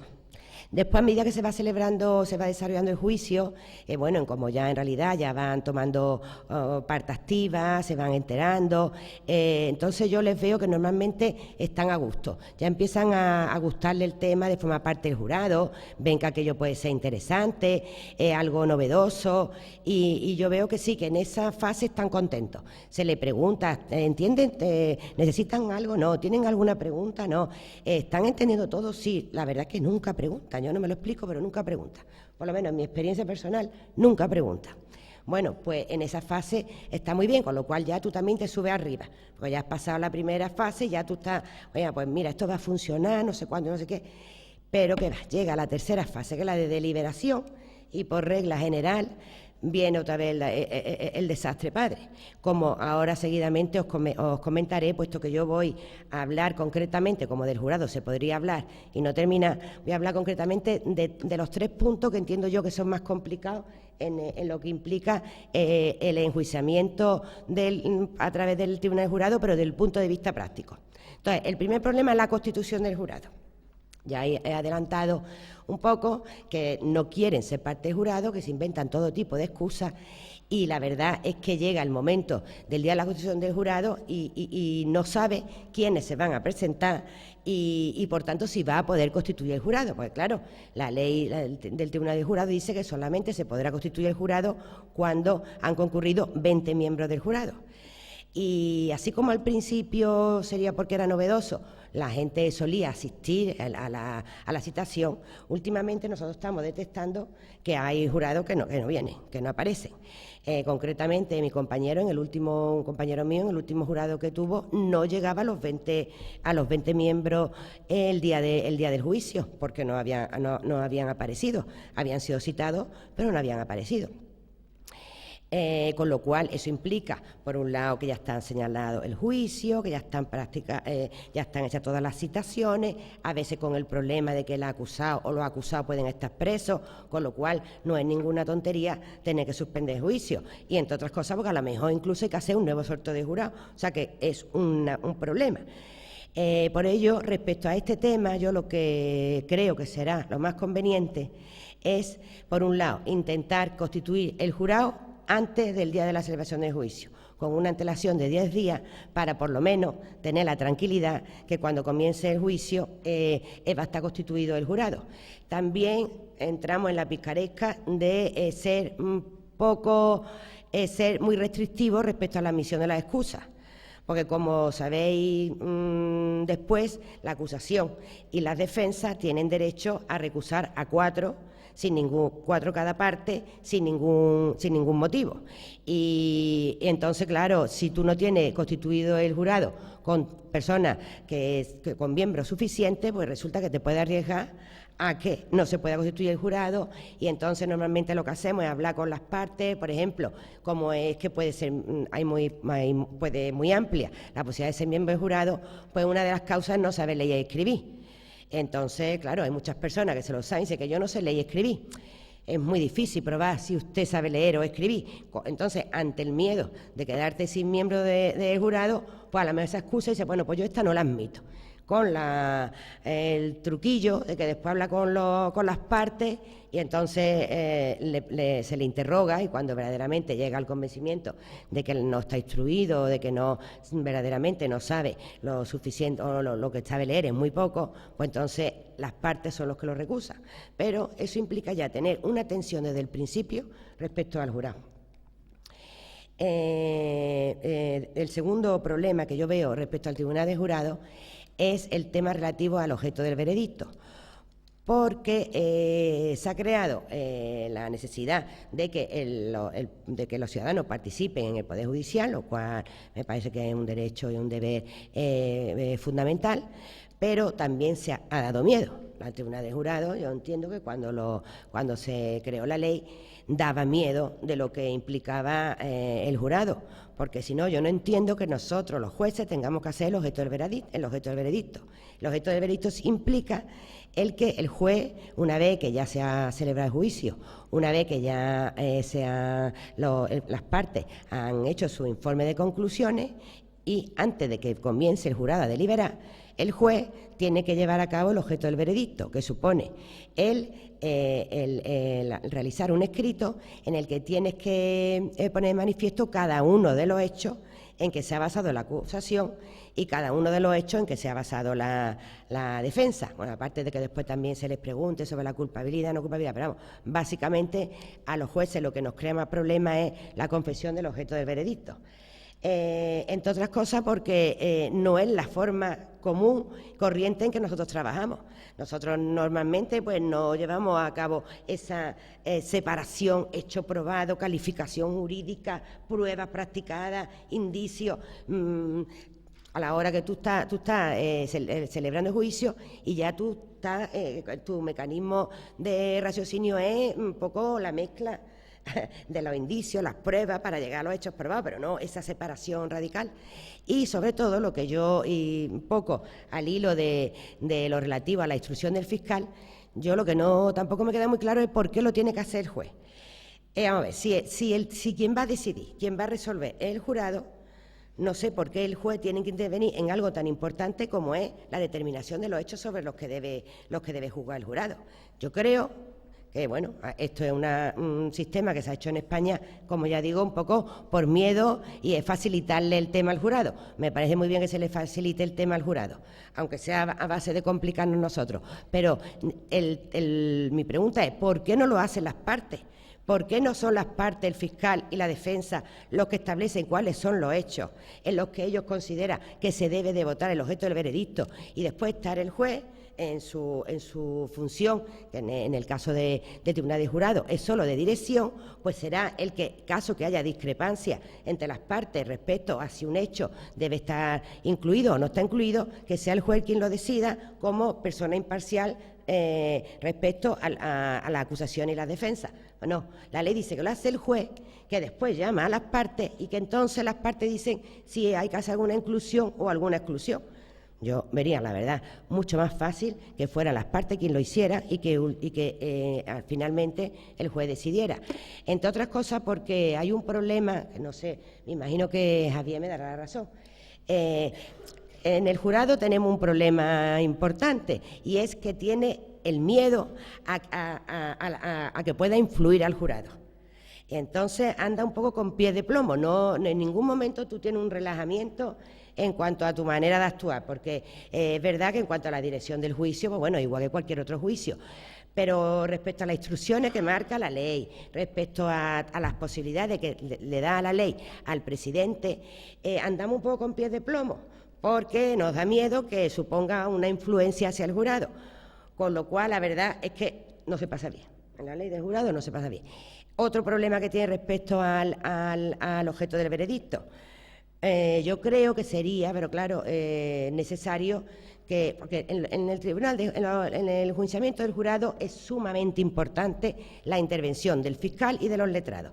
Esa intervención es importante en todos los juicios, pero en la del jurado es vital, porque ellos se dejan influir enormemente por la manera que tienen de actuar el fiscal o los letrados. Entonces yo creo que en ese sentido el fiscal debe de adaptarse un poco, ya cada vez se van adaptando más los fiscales, pero debían de darle más posibilidades al jurado a la hora, porque claro, el juez que preside el tribunal de jurado lleva a cabo el objeto del veredicto respecto de los hechos en que se basa la acusación y respecto a los hechos en que se basa la defensa. Aunque la ley te parece que te permite un resquicio de que tú puedes meter algún hecho, pero volvemos a lo que ya dije anteriormente, a ti te da miedo meter nada, porque dices, váyase que por tú meter algo que considera que debía estar, en realidad el jurado se lo va a tomar como influencia. Entre otras cosas, ¿qué puedes meter? Si a lo mejor eso no ha sido objeto de contradicción en el juicio. Con lo cual está un poco totalmente atada de pie y mano, ¿no? Entonces yo creo que lo que sí sería conveniente es que el Ministerio Fiscal diera más alternativas al jurado. Diera más alternativas. Bueno, dependiendo de cada caso, ¿no? Pero, por ejemplo, a mí me gusta que vosotros esto lo comprendáis con casos concretos. Yo he tenido mala suerte con los jurados porque normalmente han sido difíciles, han sido muy difíciles y además difíciles para cualquier tribunal, no solo para el tribunal de jurados.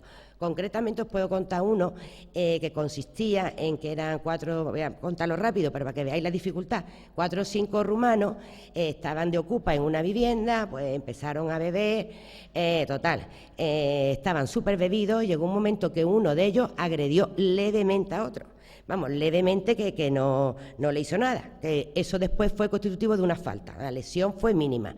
Pero como estaba muy embriagado, el lesionado cayó redondo al suelo y se quedó inconsciente. Entonces se transportó a esta víctima creyendo, hay que entender eso, creyendo que estaba muerto, lo trasladaron a un contenedor de basura y lo tiraron en el contenedor de basura.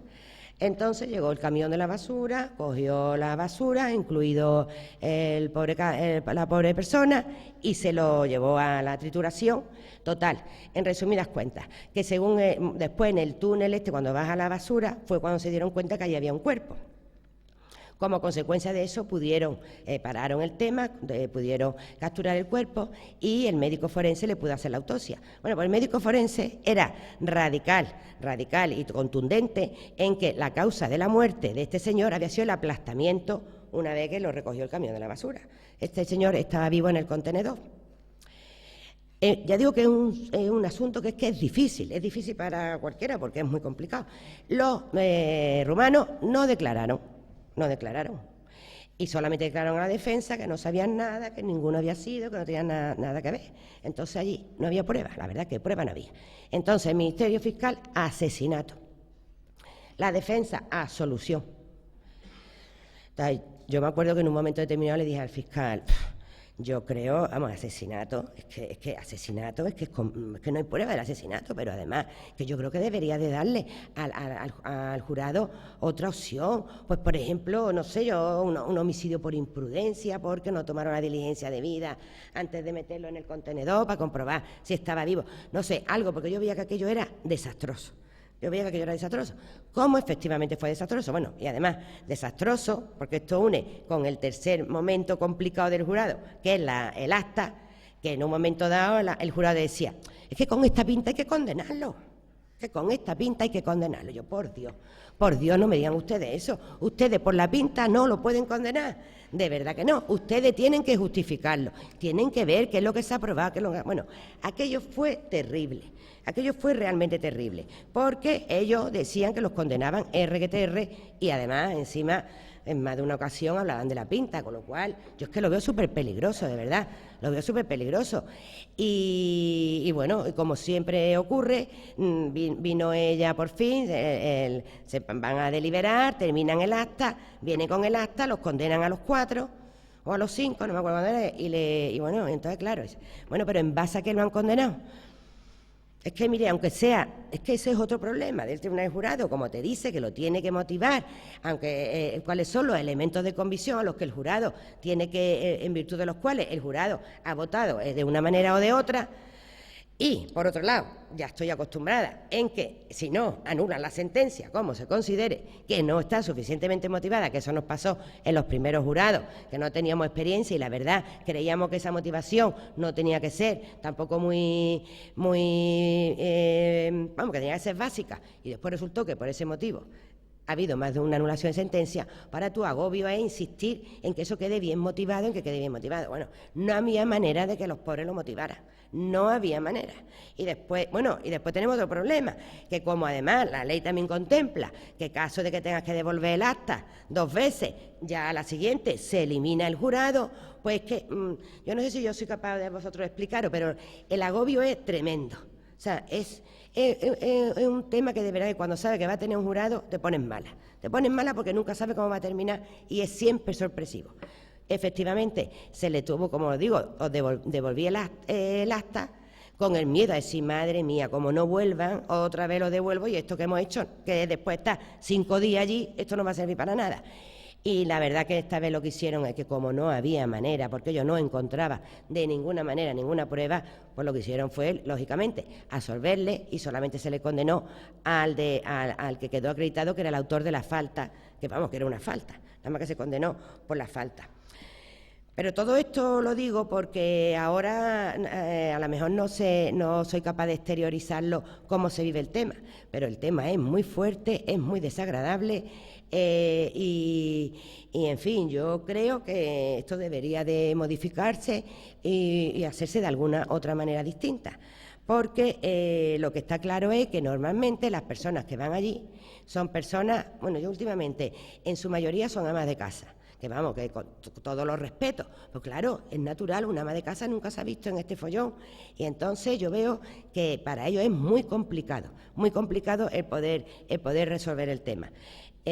Con lo cual, lo que yo creo es que se debería de realizar por parte del Estado algún tipo de curso, ya que el jurado se sortea para 2 años, pues no creo yo que sea dinero, Y además hay presupuesto para muchas cosas y no para esta. Es que al jurado lo tienen olvidado. O sea, lo del jurado se creó la ley, quedó muy bonita, pero a partir de entonces han olvidado lo que es el jurado. Porque yo recuerdo que hasta para las elecciones generales, cuando yo tenía que ir, porque eran las primeras elecciones y no sabía muy bien la gente lo que tenía que hacer en cuanto al que era presidente y demás, ahí se gastaban unos libretitos, ¿sabes? Y entonces sabía lo que tenía que hacer cada uno, No, en el jurado no le dan nada. Al jurado le sortean y sea, a esperar a ver si te citan. Y yo creo que sería importante que le dieran un curso, ya fuera a través de la Facultad de Derecho, ya fuera como a través del Consejo, yo no sé cómo, pero un básico de lo que se refiere la valoración de la prueba, simplemente con eso, porque para nosotros es dificilísimo, siempre tenemos el miedo de que podamos influirle y lo cierto es verdad es que ellos lo pasan muy mal. El presidente lo pasa fatal y después el resultado es sorpresivo.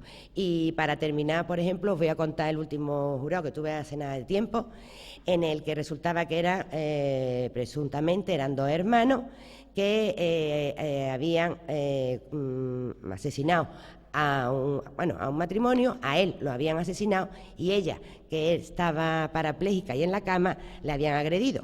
Entonces, todo el procedimiento se llevó a cabo con la acusación de los 2 hermanos. Primero porque la esposa, la tetrapléjica, que solamente resultó lesionada y no fallecida, sí que reconoció a los 2 y además dijo que el objeto de la discusión era una llave, porque este señor, el fallecido, le había dejado una llave para un alquiler, en fin, que la discusión que se oyó, porque entraron durante la noche, daba lugar a que efectivamente pudieran ser ellos los autores del hecho. Total, la víctima lo reconoce y después el único testigo presencial, que era el cuidador, aunque no ve los hechos en sí, pero sí sale al oír los gritos, y sí que reconoce a uno que lo ve corriendo y lo reconoce fotográficamente y después en reconocimiento en rueda como uno de los hermanos. Total, que siempre fueron acusados los 2 hermanos. Pues pasa otra cosa, que hay que insistirle al jurado, y de eso se encarga muy bien el Ministerio Fiscal y la Defensa, en que lo importante es lo que se celebre en el acto del juicio oral y que lo que tienen que estar es a las pruebas del juicio oral. Pues como todo siempre resulta al final sorpresivo, pues resulta que la señora, cuando viene, que ya ve que era tetrapléjica, un problema horrible hasta que vino tal y cual, bueno, pues ahora la señora cuando viene dice que no reconoce a ninguno de los 2, que ella dijo que eran ellos porque ella quería que se resolviera el problema del asesinato de su marido, pero que ella no reconoce a ninguno de los dos, cuando en 4 declaraciones había dicho que eran ellos. Y después el testigo presencial, que siempre había dicho que nada más que había visto a uno, que verdaderamente era sobre el que existían más pruebas, a uno que sí que lo había visto correr y que lo había reconocido, pero siempre había visto nada más que a uno, el día del juicio dice que ha visto a 2.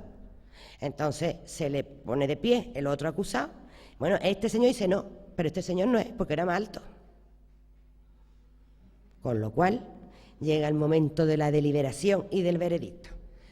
Entonces, también se insiste, también es verdad que yo insisto al jurado que en caso de que tengan dudas, que tienen que absolver. Eso está clarísimo, que ante la menor duda tienen que absolver.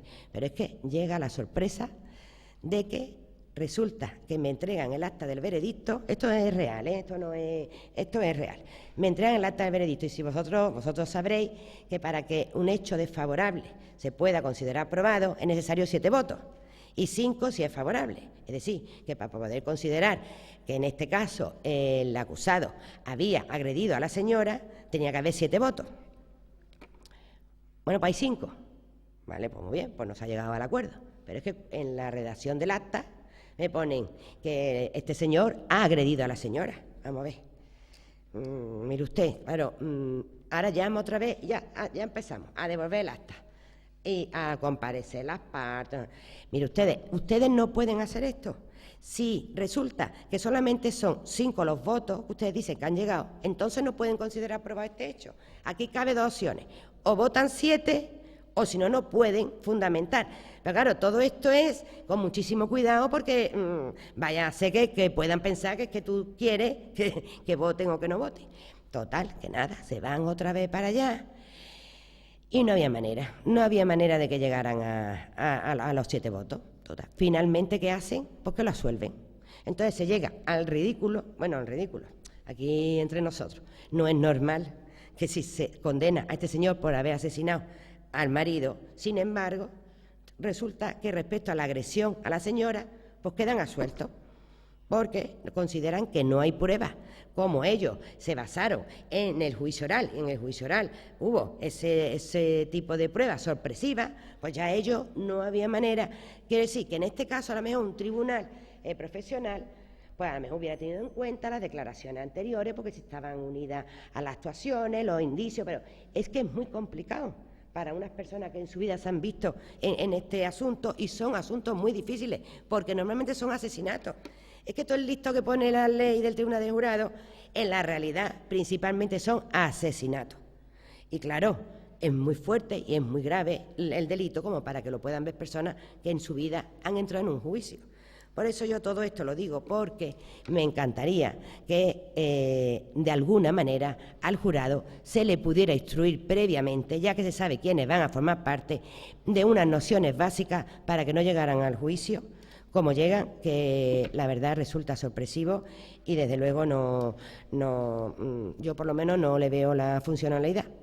Eso sí, la única ventaja que yo le veo al jurado, no quiero ser tan radical, pero mejor dicho, la principal ventaja que yo le veo al jurado es que efectivamente los que forman parte del jurado conocen a la Administración de Justicia, y eso sí me parece muy importante, que sepan en qué consiste la Administración de Justicia, y desde luego lo que no me cabe duda es que cuando salen de allí no piensan como antes.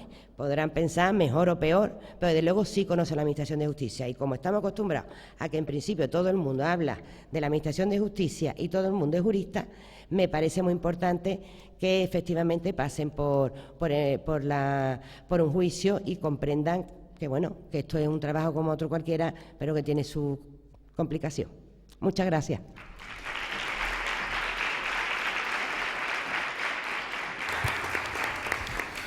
Muchísimas gracias. Bien, vamos a abrir un turno de intervenciones que pueden ser 20 minutos máximo, un cuarto de hora. Cuarto de hora lo digo porque para no retrasarnos demasiado, vamos, suponiendo que haya intervenciones para cubrir un cuarto de hora, porque a lo mejor nadie dice nada. Bueno, la verdad es que me ha parecido todo muy interesante y no sé, la verdad es que no sé por dónde empezar mientras alguien levanta la mano, Pero a mí, dentro de los principios, por ejemplo, que se han mencionado en el caso de la instrucción, yo creo que el tema de la instrucción, si es fiscal o juez instructor, pues lo que hay que tener en cuenta realmente son, a mi modo de ver, los problemas que en la práctica se plantean y las actitudes que en la práctica se plantean. Es decir, por ejemplo, el Ministerio Fiscal, de hecho, en parte está ya instruyendo a través de las diligencias complementarias. Es que lo está solicitando él. Es verdad que el juez instructor es imparcial, pero todos los que nos hemos puesto la toga hemos pensado que a partir de qué momento el juez instructor va a empezar a escolarse y va a convertirse en otro fiscal, que eso también se da. Entonces, si alguien nos va a acusar, que sea realmente quien vaya a ir a juicio por la parte acusadora, pero no menos cierto es también que efectivamente, pues no lo sé, pues que hay un temor, ¿no?, al tema de la independencia, y yo creo que es el escollo principal. Yo sinceramente creo que el Ministerio Fiscal instruirá, y que si no lo hace todavía es por un problema de tipo económico, porque no hay forma de afrontar el gasto que eso supone. Pero que uno detecta corrientes subterráneas en todas las reuniones a las que asiste y ve que hay un acuerdo, hay un consenso entre las autoridades políticas cuando hablan sobre el tema, y uno sospecha que efectivamente, que antes o después eso va a ser así. Tema de independencia, hombre, en temas menores, que son la mayoría, yo no creo que el fiscal jefe de Cádiz esté dando muchas instrucciones a los fiscales, pero claro, el problema son los temas serios gordos. Ahí es donde nos surge la duda, ¿no? Yo durante algún tiempo estuve rastreando, porque ahora ya de unos años a esta parte hay más cuidado en este tema, pero hubo un tiempo en el que, sin tapujo ninguno, el ministro de turno que fuera salía en televisión y decía: hemos dado orden al Ministerio Fiscal. No es autónomo, no es independiente, como es que esta señora o este señor, miembro de un gobierno de la nación, sale en una rueda de prensa diciendo que va a dar órdenes. Y al final encontré la propia página web de la Moncloa, un texto literal en el que una ministra decía que iba a dar órdenes al Ministerio Fiscal jefe para que hiciera tal cosa, ¿no? Pero bueno, es el único caso que he encontrado, no he podido documentar otro. No sé si mientras yo voy interviniendo alguien se va aventurando a lanzar algún tipo de pregunta, o alguno de los miembros de la mesa quiere intervenir también para plantear otros puntos de vista. Allí hay una mano. ¿Sí? ¿Usted? ¿Tenemos micro? Pues entonces va a tener que gritar alto y claro.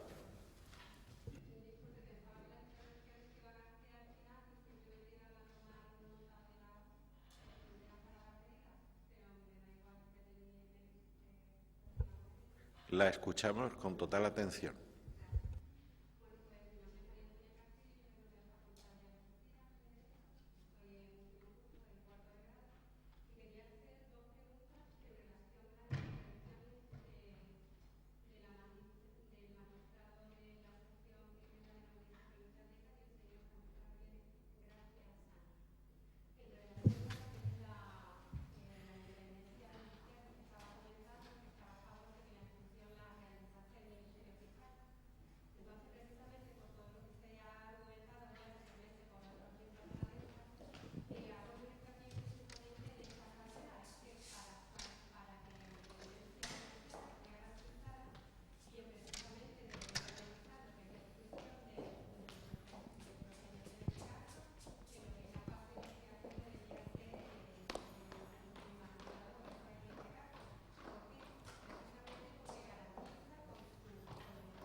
en la que depende de un fiscal jefe. Entonces, siempre, por muy buena gana de querer hacer su trabajo de la manera más escrupulosa, siempre va a tener por encima de él una persona a la que se va a tener que supeditar.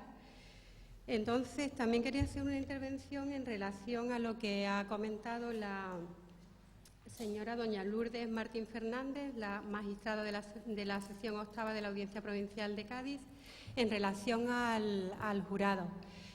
Yo hace poco estuve presenciando precisamente una causa con jurado porque estábamos haciendo las prácticas ahora mismo y precisamente estuve haciendo las prácticas y en la Audiencia Provincial de Cádiz, en la 7ª, y tuvimos también un caso con jurado que precisamente era un asesinato.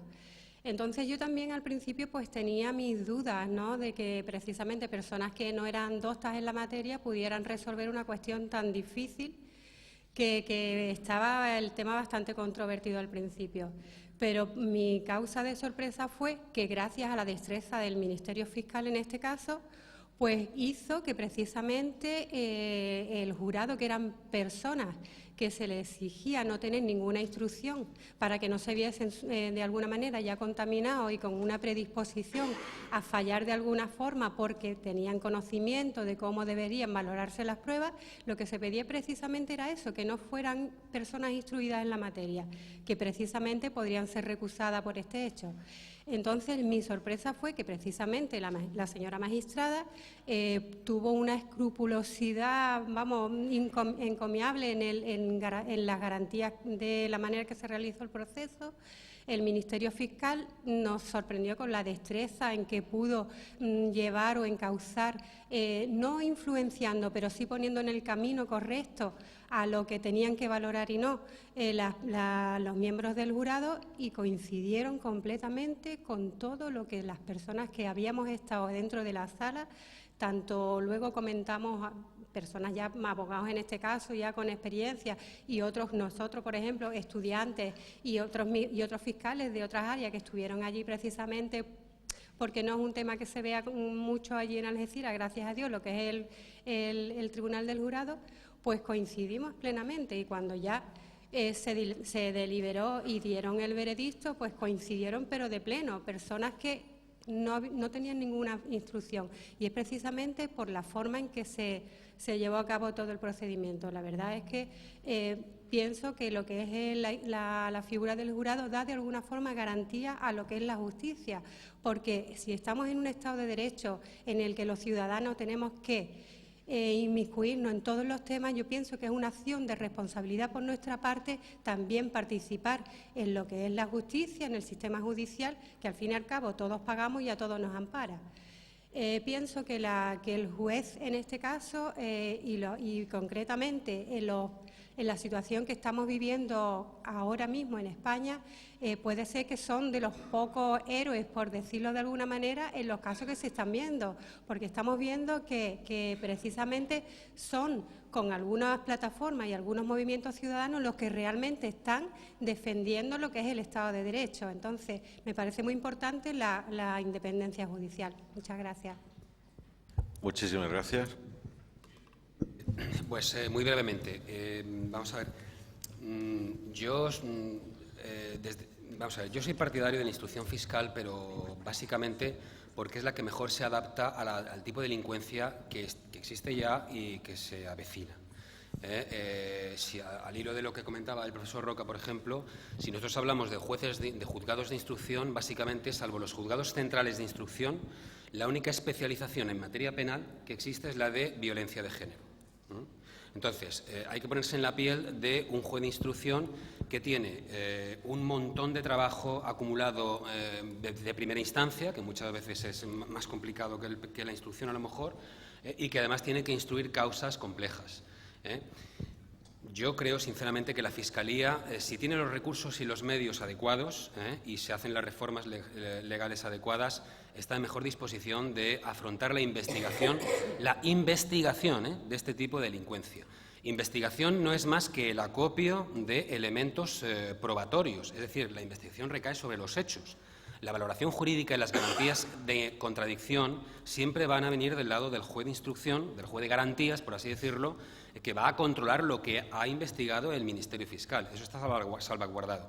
Y ya para terminar, de facto, en los delitos, por ejemplo, de tráfico de drogas, de grupos organizados, realmente quien investiga no es propiamente el juez de instrucción. Quien investiga es la policía judicial. Es decir, los grupos especializados en la persecución de este tipo de delitos. Luego, eso sí, si necesitan una intervención telefónica, se la piden al juez, el juez valora si debe concederse esa intervención, si hay que prorrogarla, si no hay que prorrogarla, pero realmente el grueso de la investigación la hace la policía judicial.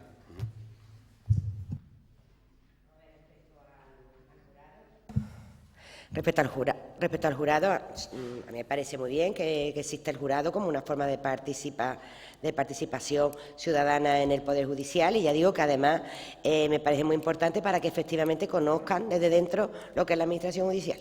Yo lo que no estoy tan conforme en cómo está establecido en la ley que sí pero no, no pero sí. Y claro, en el juicio que has visto has tenido la suerte que salió todo bien. Entre otras cosas dice que es que el juez marcó muy bien el Ministerio Fiscal marcó muy bien el camino, pero es que hay juicios donde también marca el camino el juez, el Ministerio Fiscal, como lo marca las defensas, con lo cual el jurado, quieras que no, le es muy complicado porque tan legítimo puede ser la versión que está dando la acusación como la versión que está dando la defensa. Pero si a eso le añade, que es el problema con el que, por desgracia, yo me he planteado varias veces, otro problema accesorio de materia de valoración de pruebas, de materia de discordancia entre lo declarado en el juicio oral y en el juzgado de instrucción, de problemas en cuanto a la autoría, pues la verdad, si para un tribunal profesional es difícil, yo creo que para un tribunal jurado es mucho más difícil. Es lo único que yo digo que se debía, de alguna manera, darle unas nociones. Porque tú, como presidente, te da miedo, te da unas nociones genéricas, pues tú no puedes entrar en un detalle porque supondría, podría sentarle mal a las partes o incluso tú crees que le puede influir. Tú tienes que explicárselo lo más éticamente que puedas. Pero si ellos ya vinieran con una idea, es que no saben ni quién es el fiscal, ni quién es el abogado, ni qué son las pruebas, ni si el acusado puede mentir o no puede mentir. No saben nada cuando llegan. Si vinieran con alguna preparación mínimamente teórica, básica, yo creo que funcionaría mejor. Dos anécdotas mientras llega el micrófono al profesor Álvarez Alarcón, que ha pedido el micrófono para el uso para intervenir, sobre el jurado. Una es la anécdota del síndrome del bolígrafo caído, al hilo de lo penúltimo que acaba de decir doña Lourdes Marín. Y es que si ustedes van al jurado verán que casi todos llevan su libretita y van apuntando hasta que llega un letrado plasta o un fiscal plasta y entonces empiezan a no enterarse de nada. La conducción, y entonces literalmente ustedes verán que hay un momento que tiran el bolígrafo. Eso es el síndrome del bolígrafo caído. Y otra cosa que suele ocurrir, o que me comentaba una compañera letrada hace muchos años cuando empezó el tema del jurado, decía, mira Jesús, yo la noche antes me repasaba todas las sentencias y me comía la lanzadi. Ahora lo que hago es irme el día anterior por la tarde a la peluquería. Sí, bueno, como nos vamos a ir corriendo a tomar un café, unos, otros a fumar y otros a tomar un café y a fumar, pues no voy a hacer ninguna pregunta, pero sí una puntualización para que luego cuando salgamos de aquí los magistrados me den achuchones. La justicia española es magnífica, perfectamente comparable y seguramente mejor que la extranjera, que la extranjera de nuestro ámbito.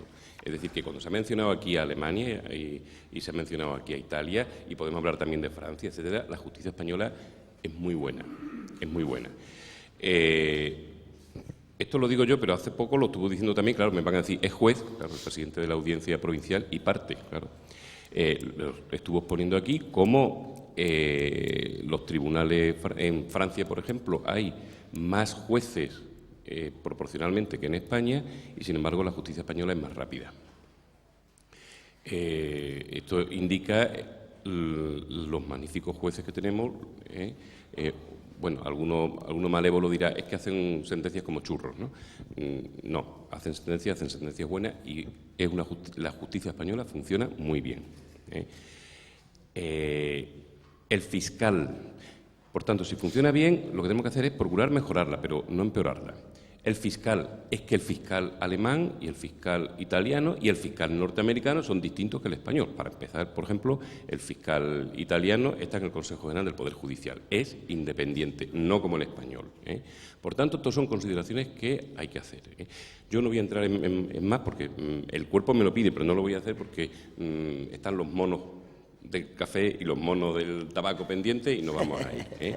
Pero solamente quería hacer esas puntualizaciones, que sepamos todos que tenemos muy buena justicia. Y prueba de ello es las numerosas colaboraciones que hacen nuestros jueces en organismos internacionales y con otras administraciones de justicia internacionales que van allí a enseñar cómo hay que hacerlo. ¿Alguna pregunta más? Bueno, pues si le parece bien a la organización, nos vemos aquí, son y 20 a menos 20. Es buen momento para... Venga, pues a las 12 menos 20 seguimos con la segunda mesa. Gracias.